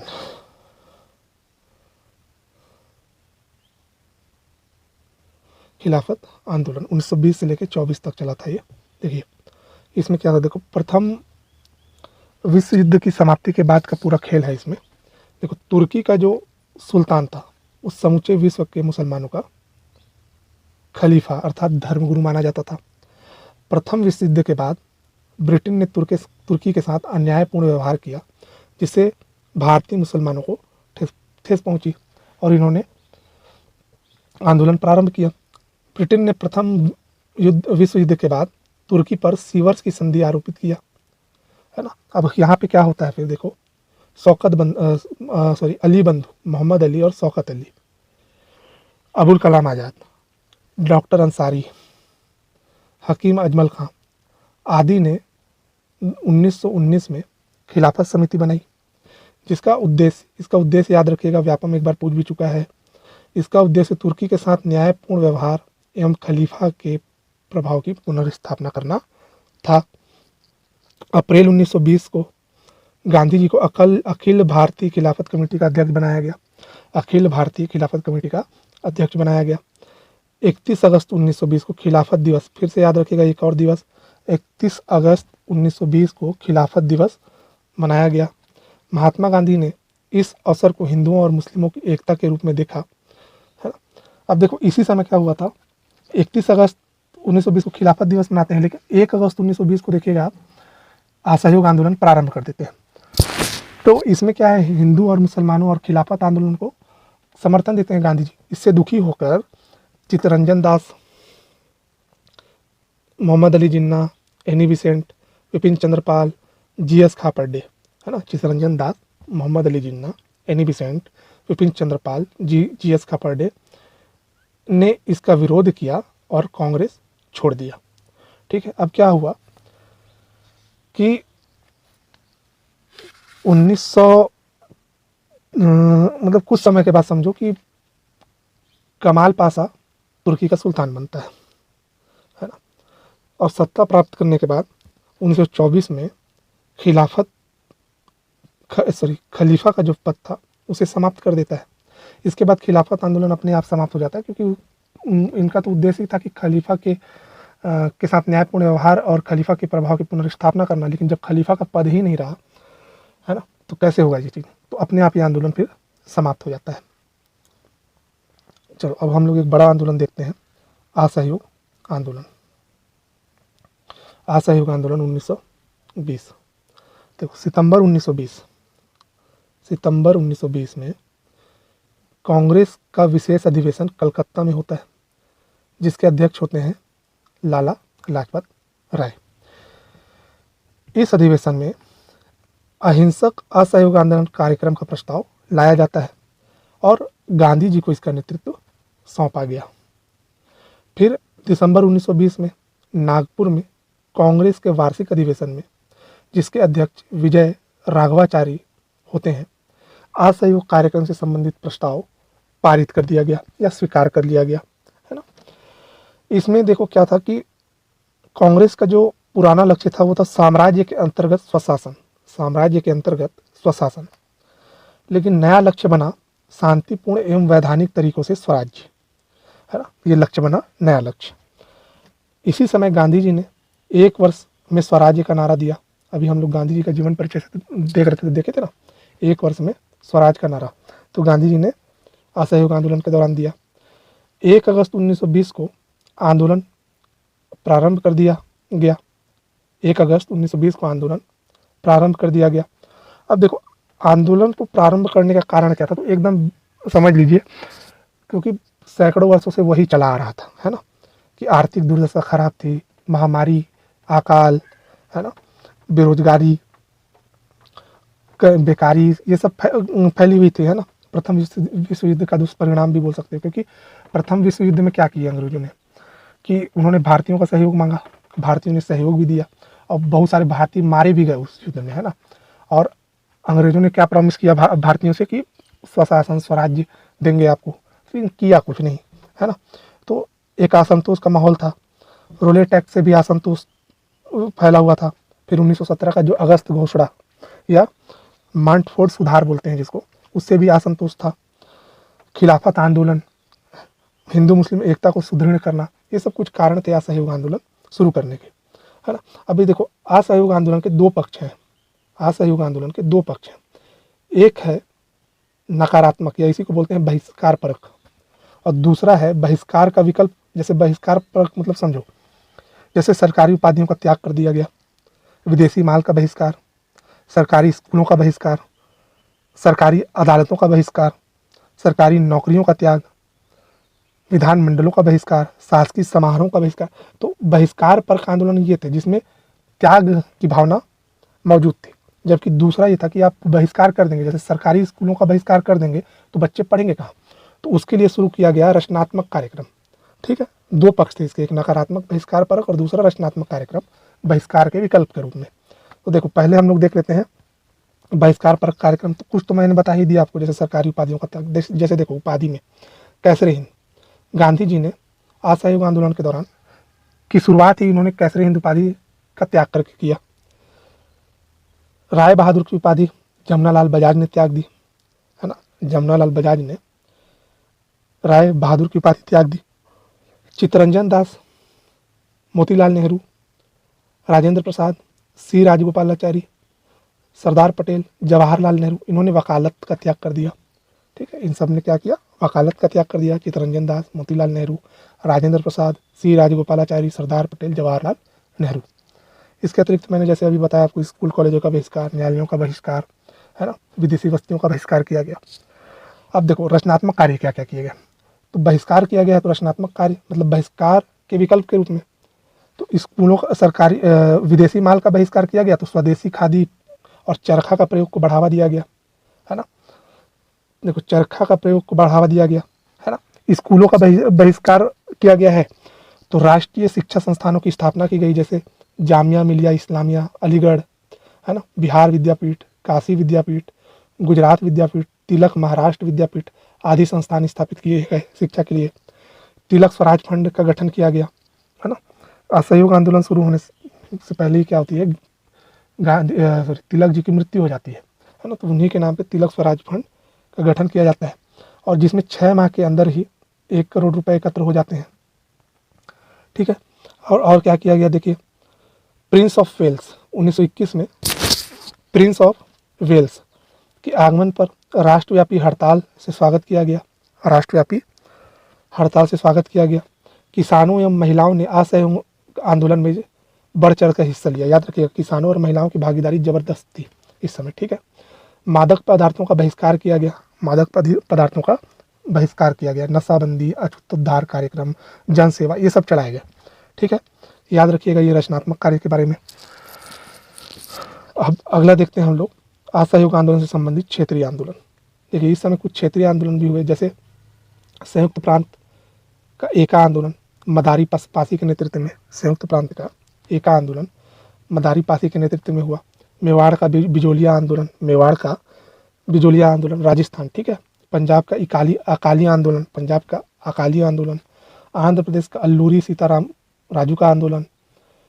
उत्तर प्रदेश में प्रतापगढ़, फैजाबाद, सुल्तानपुर आदि जगहों में बाबा रामचंद्र के नेतृत्व में दंगे हुए। ठीक, ये कुछ पॉइंट याद रखिएगा। क्षेत्रीय आंदोलन भी असहयोग आंदोलन के अंतर्गत। रविंद्रनाथ टैगोर में देखिए ये पॉइंट याद रखिएगा, रविंद्रनाथ टैगोर ने असहयोग आंदोलन के दौरान विदेशी वस्तुओं को जलाए जाने का विरोध किया और इसे निष्ठुर बर्बादी कहा है ना, निष्ठुर बर्बादी। अब देखो होता क्या है कि 5 फरवरी 1922 को चौरी चौरा कांड होती है, जिससे दुखी होकर गांधी जी 12 फरवरी 1922 को बारदोली प्रस्ताव लाते हैं और असहयोग आंदोलन को समाप्त घोषित कर दिया जाता है। आंदोलन भड़काने के परिणाम के फलस्वरूप गांधी जी को 6 वर्ष की सज़ा सुनाई जाती है ना, 6 वर्ष की सज़ा सुनाई जाती है। हालांकि 1922 में गिरफ्तार किया जाता है, 1922 में, और 1924 में खराब स्वास्थ्य के कारण छोड़ दिया जाता है गांधी जी को। ठीक है, तो असहयोग आंदोलन के बारे में इतना पॉइंट याद होना चाहिए। चलिए नेक्स्ट पढ़ते हैं हम लोग आगे। अगला है चौरी चौरा कांड। दोस्तों चौरी चौरा बोल रहा हूँ, चौरा चौरी नहीं ना, बुक में गलत लिखा रहता है कई बुक में चौरा चौरी, तो चौरा चौरी नहीं है ना, चौरी चौरा कांड है, याद रखिएगा। 5 फरवरी 1922। तो क्या हुआ इस दिन, 5 फरवरी 1922 को उत्तर प्रदेश के गोरखपुर के निकट चौरी चौरा नामक ग्राम में किसानों के एक जुलूस पर पुलिस ने गोली चालन किया। परिणाम स्वरूप क्रुद्ध भीड़ ने पुलिस थाने पर हमला कर उसमें आग लगा दी, जिसमें 22 पुलिसकर्मी मारे गए। 22 पुलिसकर्मी मारे गए, एक इंस्पेक्टर मर गया, बाकी 21 सिपाही। ठीक, अब इसी से दुखी होकर 12 फरवरी 1922 को बारदोली प्रस्ताव लाते हैं गांधी जी और असहयोग आंदोलन को स्थगित कर देते हैं। गांधी जी को 6 वर्ष की सज़ा होती है और 1922 में गांधी जी को गिरफ्तार किया जाता है। 1924 में खराब स्वास्थ्य के कारण गांधी जी को रिहा कर दिया जाता है, ये याद रखिए। चलिए अगले टॉपिक पे बढ़ते हैं हम लोग। अगला है स्वराज दल। स्वराज दल 1923। देखो, असहयोग आंदोलन समाप्त होने के बाद कांग्रेस के समक्ष यह प्रश्न था कि 1919 के एक्ट द्वारा घोषित विधान परिषदों के चुनाव में भाग लिया जाए या नहीं। अब देखिए, दो गुट थे, है ना। एक गुट था चित्तरंजन दास, मोतीलाल नेहरू, है ना, विट्ठल भाई पटेल, मदन मोहन मालवीय। इन्हें कहा गया परिवर्तनवादी। परिवर्तनवादी, इनके गुट को क्या कहा गया? परिवर्तनवादी। अब ये जो थे ना परिवर्तनवादी चाहते थे कि विधान परिषद में प्रवेश किया जाए और वहाँ पर ब्रिटिश सरकार की जो कार्यक्रम है, उनका जो खोखलापन है, उसको उजागर किया जाए, है ना। तो इनके लक्ष्य यही थे परिवर्तनवादियों के कि 1919 के जो भी सुधार हैं उसके खोखलापन को उजागर करना, सरकार की दमनकारी कानून नीतियों का विरोध करना, राष्ट्रहित के कानून विधायिका से पास करवाना, राजनीतिक बंदियों को रिहा कराना, बजट पारित ना होना देना। मतलब अड़ंगे की नीति पे कार्य करना चाहते थे लोग। लेकिन एक गुट था अपरिवर्तनवादी कहलाया, जो इसमें राजेंद्र प्रसाद, सी राजगोपालाचारी, वल्लभ भाई पटेल जैसे नेता थे, और इन्होंने परिषदों में प्रवेश का विरोध किया, है ना। और तो इस समय गांधी जी देखो जेल में थे, है ना, तब की बात है। 1922 में क्या होता है? 1922 में CR दास की अध्यक्षता में गया बिहार में अधिवेशन होता है और काउंसिल प्रवेश के प्रश्न पर परिवर्तनवादी परास्त हो जाते हैं। मतलब जो भी मतदान किया जाता है उसमें परिवर्तनवादी परास्त हो जाते हैं। तब जाकर उन्होंने कांग्रेस खिलाफत स्वराज दल का गठन किया। कांग्रेस खिलाफत स्वराज दल का गठन किया। अब इस दल के जो अध्यक्ष थे वो थे देशबंधु CR दास, चित्तरंजन दास, देशबंधु उनकी उपाधि है ना। और महासचिव मोतीलाल नेहरू थे। बहुत बार पूछा हुआ क्वेश्चन। अध्यक्ष देशबंधु CR दास, महासचिव मोतीलाल नेहरू। अन्य नेता विट्ठल भाई पटेल, मदन मोहन मालवीय, NC केलकर और जयकर, MR जयकर, ये अन्य नेता थे। 1923 का विधानसभा चुनाव होता है जिसमें स्वराज दल को अभूतपूर्व सफलता प्राप्त होती है। 101 सीटों में 42 सीटों पर ये विजय प्राप्त करते हैं, है ना। मध्य भारत, बंगाल, उत्तर प्रदेश, मुंबई प्रांतों में सबसे बड़े दल के रूप में भी उभरते हैं। ठीक है, याद रखिएगा, सरकार नहीं बनाते, क्या कहना चाहिए, एक तरह से सरकार बहुमत में नहीं होती ना। यहाँ पे बहुमत का मतलब क्या है कि सरकार बना ली, कि जैसे 100 सीटों पे चुनाव हो रहा है, 60 सीट आपके पास आ गया, मतलब आपको बहुमत मिल गया। लेकिन 100 सीटों पे 3 पार्टियां चुनाव लड़ रही हैं, उसमें मान लीजिए 40 सीट मिलता है स्वराज दल को, अन्य किसी पार्टी को मिलता है 30 सीट और अन्य किसी को 30 सीट, तो सबसे बड़ा दल कौन होगा? स्वराज दल, है ना। तो इस प्रकार स्वराज दल सबसे बड़ा दल था यहाँ पे, है ना। लेकिन बहुमत प्राप्त नहीं हुआ था बंगाल, पंजाब, संयुक्त प्रांत में इनको। ठीक है, अब देखिए, इन्हीं के मांग के परिणाम स्वरूप 1924 में सरकार ने 1919 के एक्ट की समीक्षा के लिए मूडी मैन समिति, याद रखिएगा, मूडी मैन समिति की नियुक्ति की सरकार ने 1919 के एक्ट के समीक्षा के लिए। 1925 में विट्ठल भाई पटेल विधानसभा के पहले भारतीय अध्यक्ष बने। याद रखिएगा, पूछा हुआ क्वेश्चन, विधानसभा के पहले भारतीय अध्यक्ष 1925 विट्ठल भाई पटेल। 1925 में मोतीलाल नेहरू ने स्क्रीन समिति, एक और समिति याद रखिए, स्क्रीन समिति की सदस्यता स्वीकार की, जो कि सेना के तीव्र भारतीयकरण के लिए गठित की गई थी। ठीक है,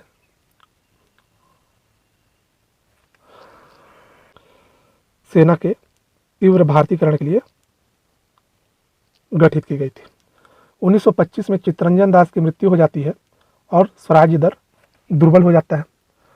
1926 के चुनाव में स्वराजवादियों की असफलता प्राप्त होती है ना, और उनका राजनीतिक महत्व भी समाप्त हो जाता है। ठीक है, फिर भी कहीं ना कहीं उनकी जो असल में इनका विरोध इसलिए किया जाता था क्योंकि अड़ंगे की जो नीति थी उसको कई लोग आव्यवहारिक और निरर्थक मानते थे, है ना। फिर भी आंशिक सफलता तो इनको कहीं ना कहीं प्राप्त हुई है, महत्व तो इनका रहा ही है, क्योंकि विधान परिषद में देखिए आप अंदर जाने में ये सफल होते हैं। फिर विट्ठल भाई पटेल अध्यक्ष जी बनते हैं, है ना। ठीक है, तो याद रखिएगा स्वराज दल के बारे में इतना पॉइंट।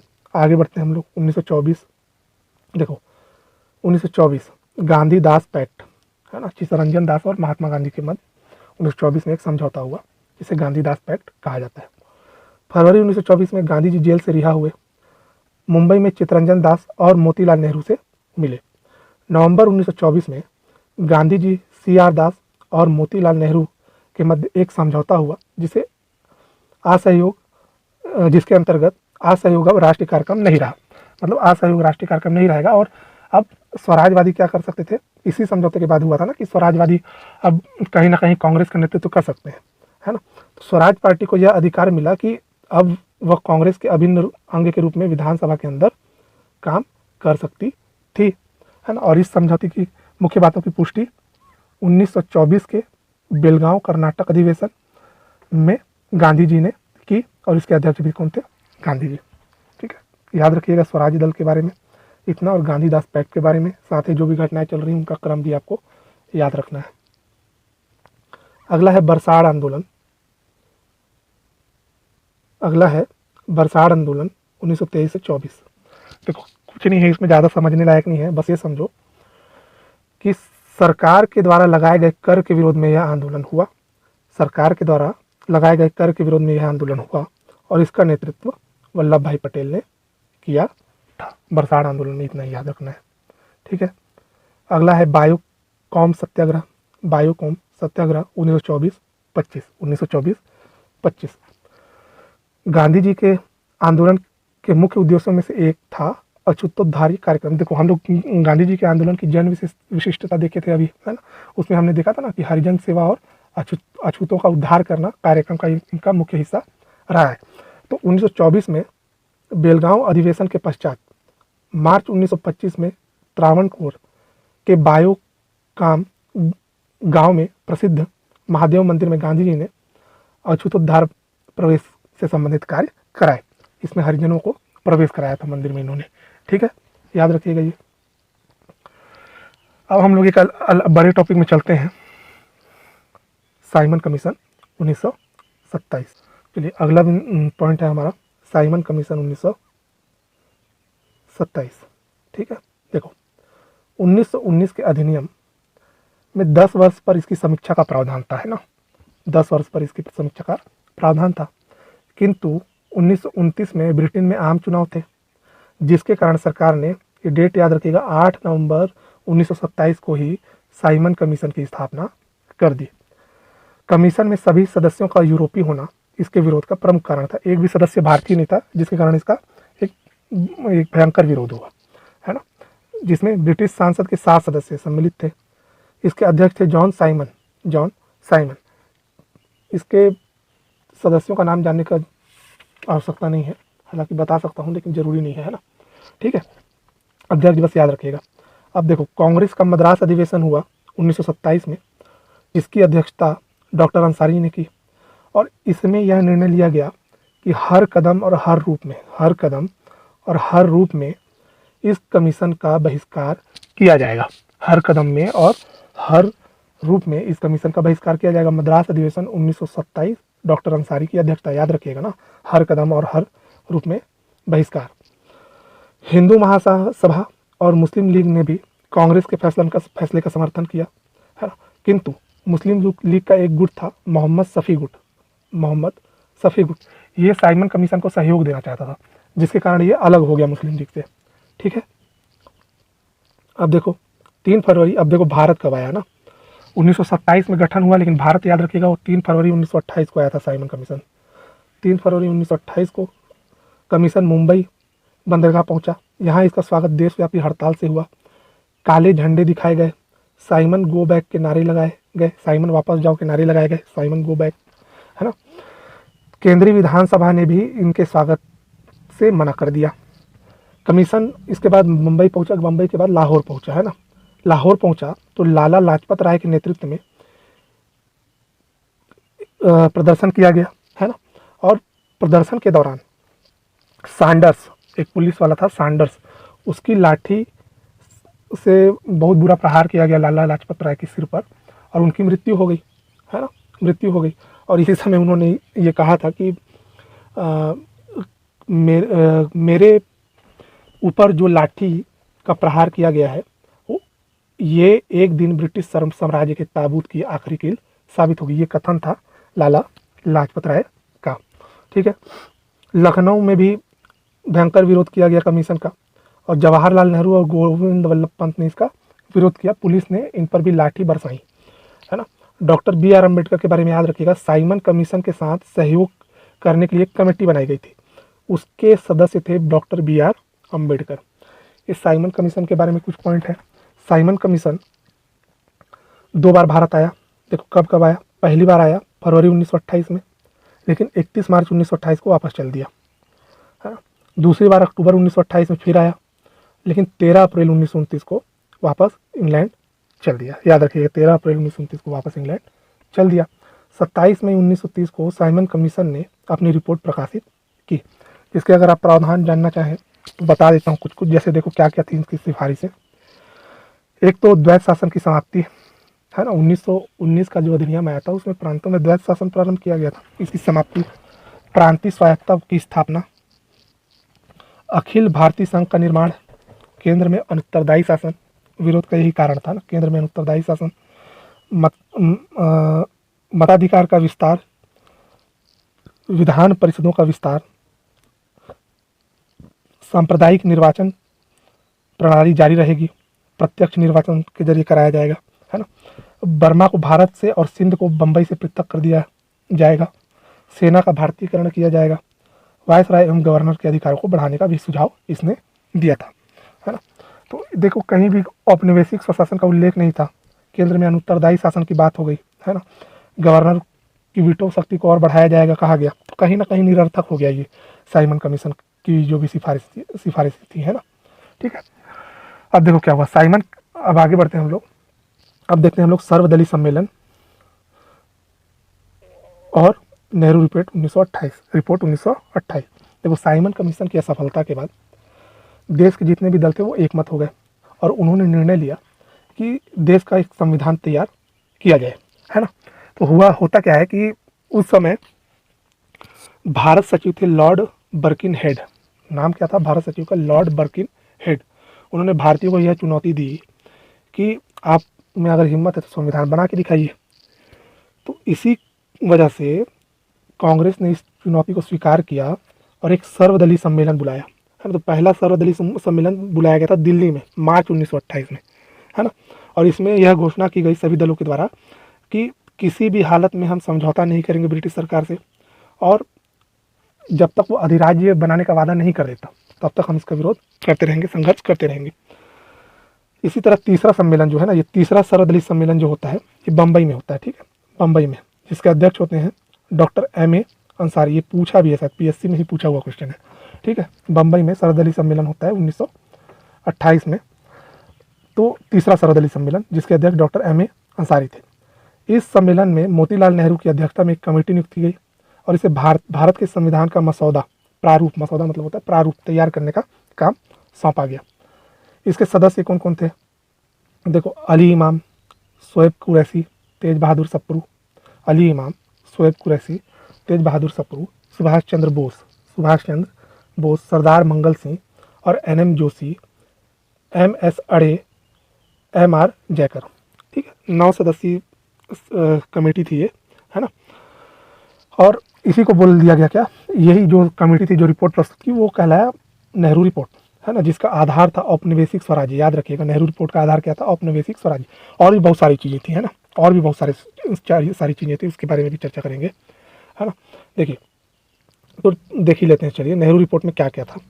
28 अगस्त 1928 को नेहरू रिपोर्ट प्रस्तुत हुई, है ना। अब इसमें देखो क्या क्या था। एक तो औपनिवेशिक स्वराज्य, प्रांतों में द्वैत शासन का अंत कर दिया जाए और उत्तरदायी शासन की स्थापना की जाए। केंद्र में भी उत्तरदायी शासन की स्थापना, द्विसदनात्मक विधायिका की शुरुआत की जाए, संघीय शासन प्रणाली की भी शुरुआत की जाए, है ना। नागरिकों को मौलिक अधिकार दिया जाए, है ना। कुल 19 मूल अधिकारों की सूची प्रस्तुत की थी इन्होंने।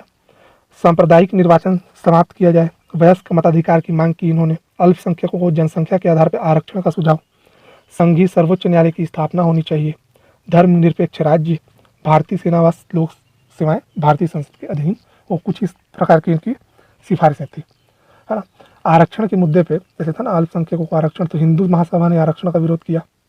मुस्लिम लीग के अध्यक्ष मोहम्मद अली जिन्ना ने नेहरू रिपोर्ट को अस्वीकार कर दिया और अपनी 14 सूत्री मांगे प्रस्तुत की।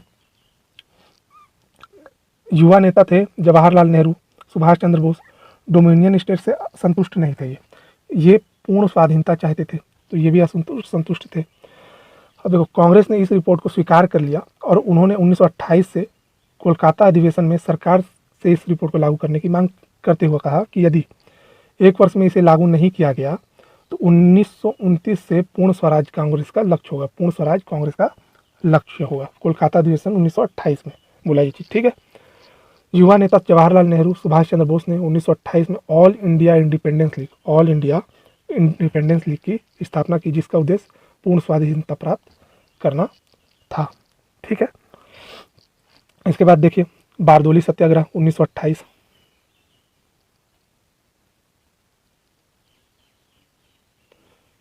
बारदोली सत्याग्रह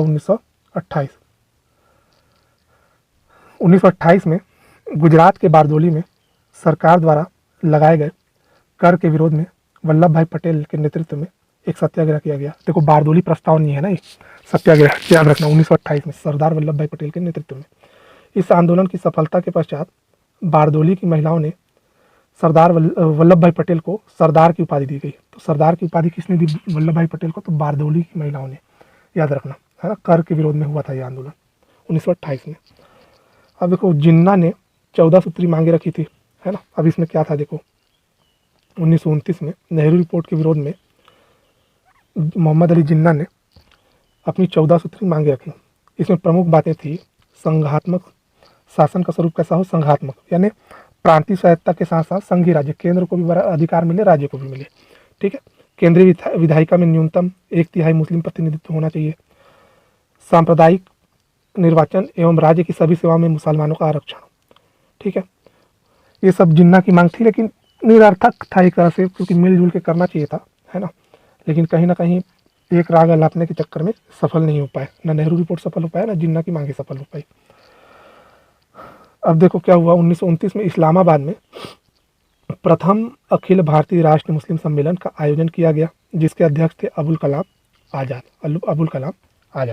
ये पॉइंट याद रखना आप, ठीक है। अगले टॉपिक पे बढ़ते हैं। अगला है कांग्रेस का लाहौर अधिवेशन। देखो कांग्रेस का लाहौर अधिवेशन 1929 में हुआ, जिसके अध्यक्ष थे पंडित जवाहरलाल नेहरू। इस अधिवेशन में पूर्ण स्वराज्य को लक्ष्य घोषित किया गया। पूर्ण स्वराज्य का नारा भी दिया गया। 31 दिसंबर, ये डेट याद रखना है, 31 दिसंबर 1929 को मध्य रात्रि लगभग 12 बजे, है ना, रावी नदी के तट पर, नदी भी याद रखेंगे, रावी नदी के तट पर तिरंगा झंडा फहराया गया और 26 जनवरी 1930 को प्रथम स्वाधीनता दिवस घोषित किया गया। इसीलिए देखो 26 जनवरी को हम लोग गणतंत्र दिवस मनाते हैं ना, है ना, और पूर्ण रूप से संविधान भी 26 जनवरी 1950 को लागू किया गया। कारण यही था, है ना, क्योंकि पहली बार स्वाधीनता दिवस की घोषणा 26 जनवरी 1930 से हुई थी, ठीक है। 26 जनवरी 1930 से प्रथम स्वाधीनता दिवस मनाना शुरू कर दिया गया था, जिसकी घोषणा 31 दिसंबर 1929 को हुई थी। इस अधिवेशन में पूर्ण स्वतंत्रता प्राप्ति तक संघर्ष करने का प्रण लिया गया। इस अधिवेशन में गांधी जी के नेतृत्व में सविनय अवज्ञा आंदोलन को मंजूरी प्रदान की गई, ठीक है। इस अधिवेशन में गांधी जी के नेतृत्व में सविनय अवज्ञा आंदोलन को मंजूरी प्रदान की गई। एक महत्वपूर्ण पॉइंट याद रखिए इसमें, इसी समय खान अब्दुल गफ्फार खान, जिन्हें सीमांत गांधी भी कहा जाता है, खान अब्दुल गफ्फार खान सीमांत गांधी कांग्रेस में शामिल हुए, ठीक। चलो नेक्स्ट देखते हैं हम लोग। और दोस्तों अगला टॉपिक है हमारा सविनय अवज्ञा आंदोलन 1930। सविनय अवज्ञा आंदोलन 1930। देखो सरकार द्वारा नेहरू रिपोर्ट 1928 को अस्वीकार कर देने के पश्चात गांधी जी ने वायसराय इरविन के समक्ष, उनका एक पत्र था यंग इंडिया गांधी जी का, के माध्यम से 11 सूत्री मांगे प्रस्तुत की। परंतु गांधी जी ने परंतु इरविन ने इस पर कोई ध्यान नहीं दिया। परिणाम स्वरूप गांधी जी ने सविनय अवज्ञा आंदोलन प्रारंभ करने की चेतावनी दी। देखिए हुआ क्या था, 30 जनवरी 1930, ठीक है, 30 जनवरी 1930 को गांधी जी ने यंग इंडिया में 11 सूत्री मांगे रखी, है ना। फिर 6 मार्च 1930 को गांधी जी ने लॉर्ड इरविन को फिर से पत्र लिखा, जिसमें मांगे स्वीकृत नहीं हुई तो एक सविनय अवज्ञा आंदोलन प्रारंभ करेंगे, है ना, यह चेतावनी दी। जब इरविन ने इस पर कोई ध्यान नहीं दिया तो गांधी जी ने 12 मार्च 1930 से अपने 78 अनुयायियों के साथ अहमदाबाद के साबरमती आश्रम से प्रसिद्ध दांडी यात्रा प्रारंभ की, है ना। 5 अप्रैल 1930 को गांधी जी दांडी पहुंचे और 6 अप्रैल 1930 को, डेट याद रखिएगा, 12 मार्च 1930 भी याद होना चाहिए और 6 अप्रैल 1930 भी को दांडी में अवैध रूप से नमक बनाकर नमक कानून तोड़ा। उस समय तो अवैध ही था ना, तो अवैध रूप से नमक बनाकर नमक कानून तोड़ा। अब देखो, दांडी गुजरात प्रांत के नवसारी जिला में है, ठीक है, दांडी गुजरात प्रांत के नवसारी, है ना, नवसारी जिले में स्थित है। साबरमती आश्रम और दांडी की दूरी है 241 मील, 241 मील या 375 किलोमीटर, ठीक है। गांधी जी साबरमती से दांडी 24 दिनों के बाद 5 अप्रैल 1930 को पहुंचे थे और 6 अप्रैल 1930 को नमक कानून तोड़ा इन्होंने, ठीक। अब देखो आंदोलन का जो क्षेत्रीय स्वरूप है किस प्रकार रहा है, ठीक है। देखो, उत्तर पश्चिमी सीमा प्रांत पेशावर में इस आंदोलन का नेतृत्व खान अब्दुल गफ्फार खान, जिन्हें सीमांत गांधी कहा गया, ने किया। इनका दल खुदाई खिदमतगार या लाल कुर्ती दल कहलाता था, ठीक है, लाल कुर्ती दल या खुदाई खिदमतगार कहलाता था अब्दुल गफ्फार खां का दल, ठीक है। खान अब्दुल गफ्फार खां, सीमांत गांधी ने पश्तो पाकिस्तान के कुछ क्षेत्र और मुख्य रूप से अफगानिस्तान में पश्तो भाषा बोली जाती है ना, पश्तो में एक पत्रिका का प्रकाशन किया जिसका नाम था पख्तून, ठीक है, याद रखिएगा, पख्तून नामक पत्र निकालकर आंदोलन का समर्थन किया। पेशावर में आंदोलन के दमन के लिए 18वीं गढ़वाल रेजिमेंट बुलाई गई, जिसका नेतृत्व चंद्र सिंह गढ़वाली ने किया और इन्होंने, इनके जो सिपाही थे, अहिंसक भीड़ पर गोली चलाने से मना कर दिए, ठीक है। अब देखो आगे बढ़ते हैं। देखो, पूर्वोत्तर क्षेत्र मणिपुर में इस आंदोलन को नागाओं के साथ यदुनाथ, नाम याद रखिएगा, यदुनाथ के नेतृत्व में असहयोग और करबंदी के रूप में चलाया गया, असहयोग और करबंदी के रूप में चलाया गया। इस आंदोलन को जिया तरंग आंदोलन भी कहा जाता है, ठीक है, याद रखना, जिया तरंग आंदोलन का नेतृत्व करता कौन था, यदुनाथ, ठीक है। असहयोग और करबंदी आंदोलन के रूप में सविनय अवज्ञा आंदोलन के दौरान इन्होंने चलाया। बाद में क्या होता है, देखो, यदुनाथ को गिरफ्तार कर लिया जाता है और उसको फांसी दी जाती है। तब बाद में यदुनाथ की बहन थी रानी गिडालू, इसी को बोलते हैं रानी गैडनल्यू, ठीक है, रानी गैडिनल्यू इसी को बोलते हैं ना। रानी की उपाधि इन्हें दी थी जवाहरलाल नेहरू ने। इन्हीं के नेतृत्व में आगे आंदोलन चला, है ना। इन्हें गिरफ्तार कर लिया गया और आजीवन कारावास दे दिया गया। 1932 में गिरफ्तार कर आजीवन कारावास दे दिया गया था रानी गिडालू को, ठीक है। इनके बारे में जवाहरलाल नेहरू ने कहा था, एक दिन ऐसा आएगा जब पूरा देश इन्हें स्नेहपूर्वक स्मरण करेगा, ठीक है। रानी गिडालू को रानी की उपाधि इन्हीं ने दी थी, ठीक है। अब देखो, पूर्वी भारत, बंगाल एवं बिहार में चौकीदारी कर ना अदा करने का आंदोलन चलाया गया, है ना। गुजरात, उत्तर प्रदेश में भी भू राजस्व देने से मना कर दिया गया। छतरपुर, ठीक है, छतरपुर क्षेत्र में डाकू मंगल सिंह के नेतृत्व में करबंदी आंदोलन चलाया गया। तमिलनाडु में सी राजगोपालाचारी ने नमक सत्याग्रह चलाया और त्रिचनापल्ली से लेकर वेदारण्य की पदयात्रा की, ठीक है, याद रखना। बाद में इसका सरकार ने बहुत कठोर दमन किया हालांकि, है ना, और भी महाराष्ट्र, कर्नाटक, मध्य भारत में भी जंगल नियम के उल्लंघन किए गए। देखो, सविनय अवज्ञा आंदोलन के दौरान आप लोग पढ़ते भी हैं जंगल सत्याग्रह वगैरह, है ना, छत्तीसगढ़ में भी पढ़ते हो, तो पूरे भारत में जंगल सत्याग्रह चला था उस समय, ठीक है। अब देखो, 5 मई 1930 को गांधी जी को गिरफ्तार कर पुणे की यरवदा जेल में रखा गया। गांधी जी ने घोषणा की कि धरासना, गुजरात में एक स्थान है धरासना, के नमक कार्यशाला में धावा बोलकर नमक कानून तोड़ेंगे। तब जाके क्या होता है कि 31 मई 1930 को गांधी जी के आह्वान पर किए गए इस आंदोलन को सरोजनी नायडू, दोस्त इमाम साहब, गांधी जी के पुत्र मणिलाल गांधी ने हजारों कार्यकर्ताओं के साथ नमक कार्यशाला पे धावा बोला। जहां उनका पुलिस से संघर्ष हुआ और लाठीचार्ज भी किया गया। ठीक है, अमेरिकी पत्रकार जो कि 78 अनुयायी थे ना, जब दांडी यात्रा किए थे गांधी जी, उस समय भी गांधी जी के साथ थे। और अमेरिकी पत्रकार वेब मिलर धरासना के लाठीचार्ज का उल्लेख करते किया है उन्होंने अपने पत्र फ्री मैन में, है ना। फ्री मैन लिखा गया है, इसको फ्री मैन पढ़िएगा ना, फ्री मैन, ठीक है, न्यू फ्री मैन में उल्लेख किया है और इसकी भर्त्सना की है। ठीक है, सुभाष चंद्र बोस ने दांडी मार्च की तुलना नेपोलियन के पेरिस मार्च और मुसोलिनी के रोम मार्च से की है। ये कुछ पॉइंट्स हैं सविनय अवज्ञा आंदोलन 1930 से, याद रखना बहुत ज़रूरी है, बहुत इंपॉर्टेंट है। ठीक है, चलिए अब आगे बढ़ते हैं हम लोग। प्रथम गोलमेज सम्मेलन।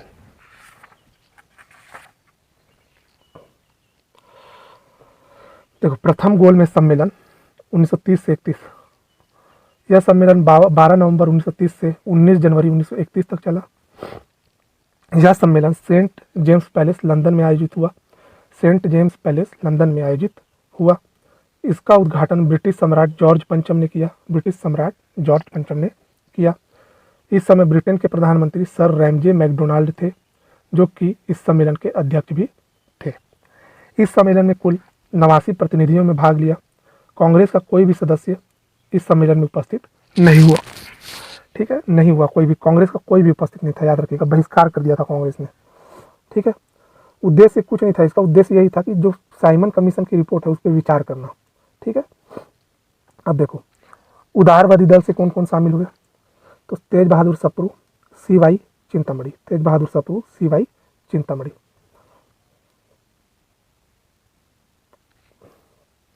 ठीक है, हिंदू महासभा से एम.आर. जयकर और बी.एस. मुंजे, एम.आर. जयकर और बी.एस. मुंजे। मुस्लिम लीग से आगा खां और मोहम्मद अली जिन्ना, ये सब प्रथम गोलमेज सम्मेलन में उपस्थित थे। ठीक है, अब देखो आगे। दलित वर्ग से doctor B R Ambedkar, Anglo Indian या ईसाई भी बोल सकते हो, है ना। ईसाई वर्ग से केटी पॉल और सिख सरदार संपूर्ण सिंह, ये सब प्रथम गोलमेज सम्मेलन में उपस्थित थे। ठीक है, हालांकि कांग्रेस ने इसका बहिष्कार कर दिया तो सम्मेलन हो गया विफल। अब देखते हैं गांधी इरविन समझौता, इसी को बोला जाता है दिल्ली पैक्ट। देखो, कांग्रेस द्वारा गोलमेज सम्मेलन का बहिष्कार करने के कारण, डेट याद रखना है 5 मार्च 1931, गांधी जी और वायसराय इरविन के मध्य समझौता हुआ। इस समझौते में तेज बहादुर सप्रू एवं जयकर की महत्वपूर्ण भूमिका रही। इन्हीं के प्रयासों से, तेज बहादुर सप्रू और जयकर के प्रयासों से यह समझौता हो पाया था। ठीक है, अब देखो इस समझौते की मुख्य बातें क्या है।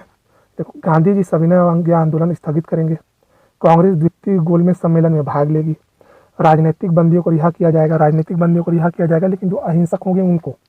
ठीक है, राजनीतिक बंदियों की जब्त संपत्ति वापस की जाएगी, भारतीयों को नमक बनाने का अधिकार प्राप्त होगा। ठीक है, नेहरू और बोस ने इस समझौते की कड़ी आलोचना की थी, याद रखिएगा।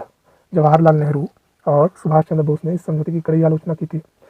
गांधी जी की भी आलोचना हुई थी, क्योंकि वो प्रसिद्ध क्रांतिकारी भगत सिंह, सुखदेव, राजगुरु को फांसी से नहीं बचा सके थे, है ना। और जानते होंगे आप 23 मार्च 1931 को तीनों को फांसी दे दी गई थी, है। सरोजिनी नायडू ने गांधी जी और इरविन को 2 महात्मा की संज्ञा दी। गांधी इरविन समझौते का प्रारूप हर्बर्ट इमर्सन ने तैयार किया था, और सरोजिनी नायडू ने गांधी जी और इरविन को 2 महात्मा की संज्ञा दी थी।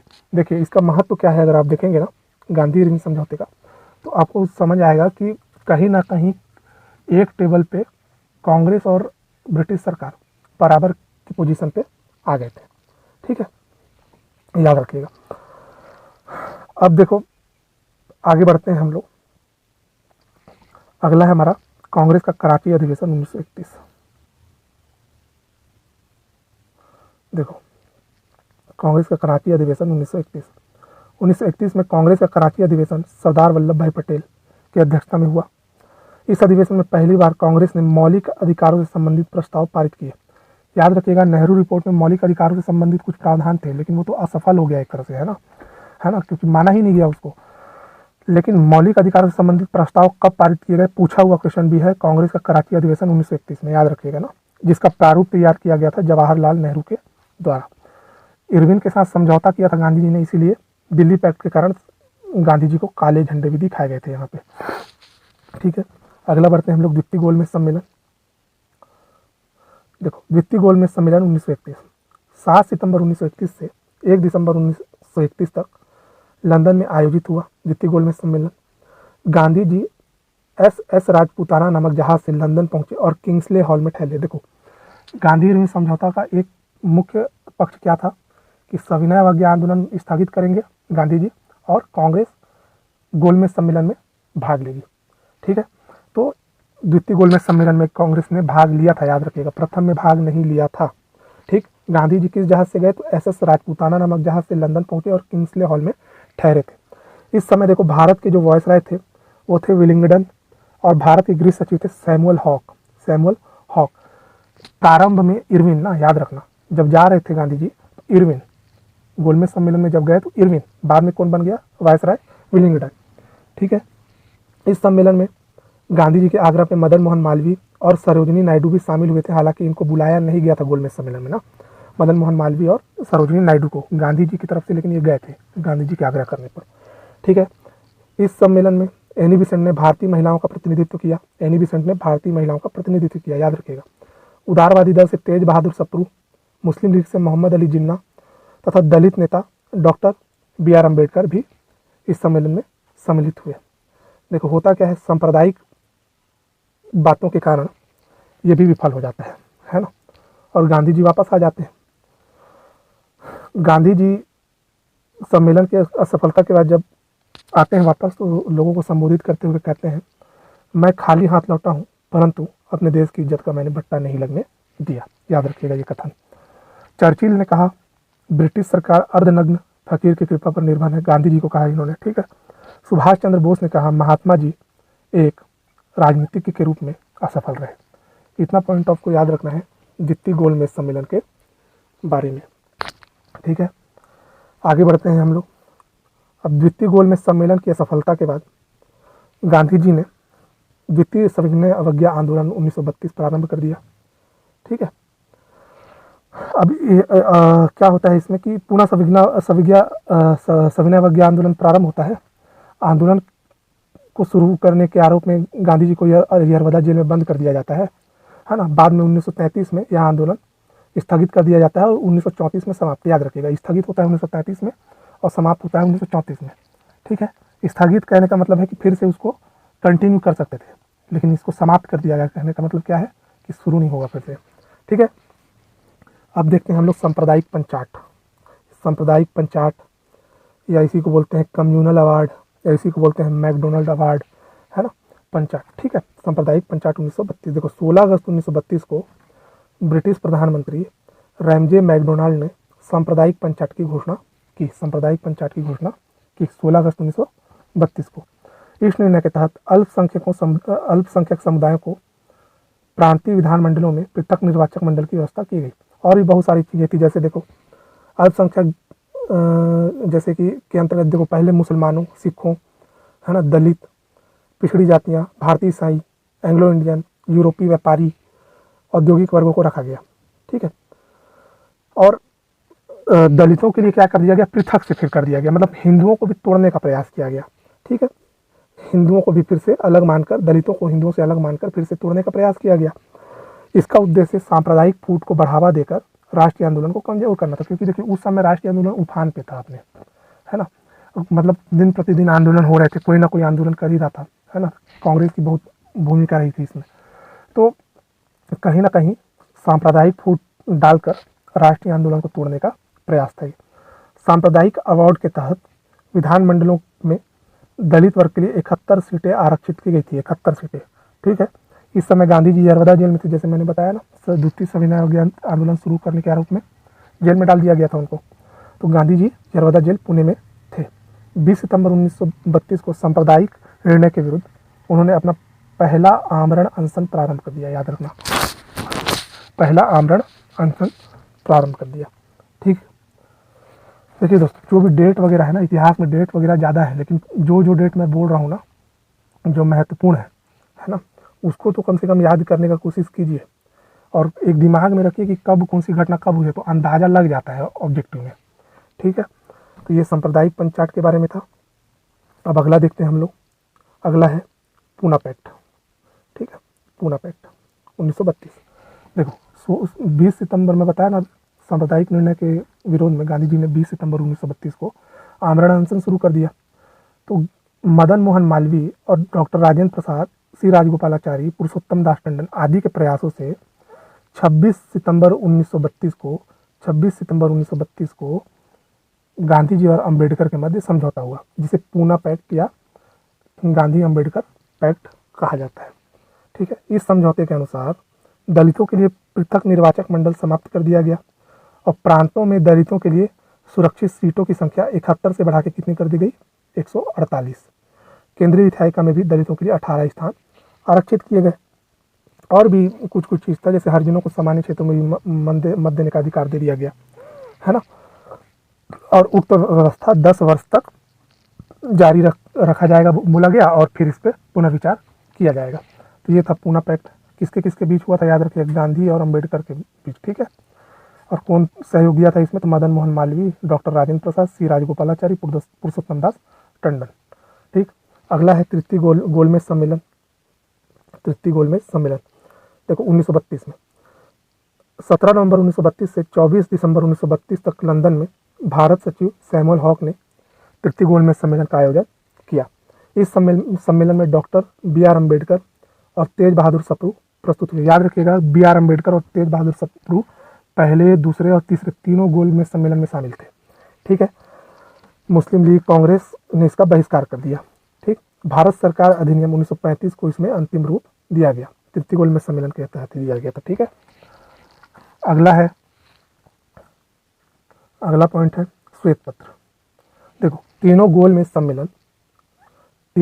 सम्मेलन की असफलता के परिणाम स्वरूप ब्रिटिश सरकार ने भारत के नए संवैधानिक उपबंध हेतु एक प्रवर समिति बनाई, जिसके अध्यक्ष थे लॉर्ड लिनलिथगो।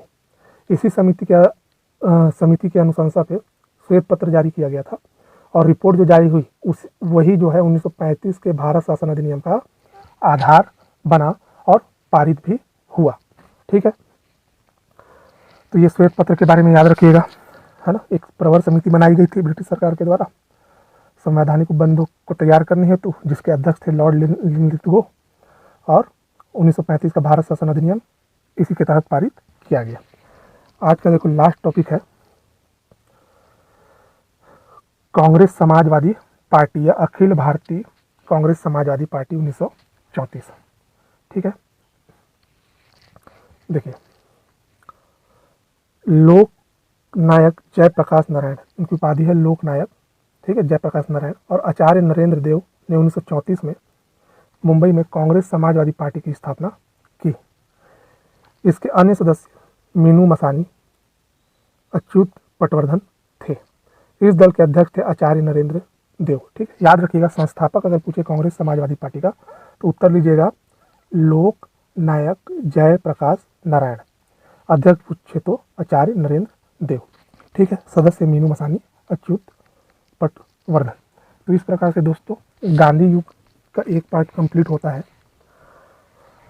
अब हम अगले वीडियो में मिलेंगे, जिसमें हम 1935 से लेकर 1947-1948 तक अर्थात भारत की आज़ादी तक के आंदोलन को देखेंगे। भारत को आज़ाद ही कराएंगे। ठीक है, और नेक्स्ट वीडियो में दोस्तों वीडियो का जो ड्यूरेशन है वो बड़ा है, उससे घबराइए मत। जो कंटेंट है उस पर फोकस कीजिए, और इसका चाहे तो आप नोट्स बना लीजिए, है ना। जितना भी कंटेंट है उसको वीडियो को पॉज करके नोट्स बनाइए और इसको बार बार पढ़िए, ऑब्जेक्टिव लगाइए, तभी आपकी तैयारी पुख्ता होगी। ठीक है, चलिए उम्मीद करता हूँ आपको वीडियो पसंद आया होगा। वीडियो को ज़्यादा से ज़्यादा लाइक कीजिए, शेयर कीजिए, चैनल को सब्सक्राइब कीजिए, और इस प्रकार के और कंटेंट के लिए बेल आइकन को प्रेस करिए। तब तक के लिए जय हिंद।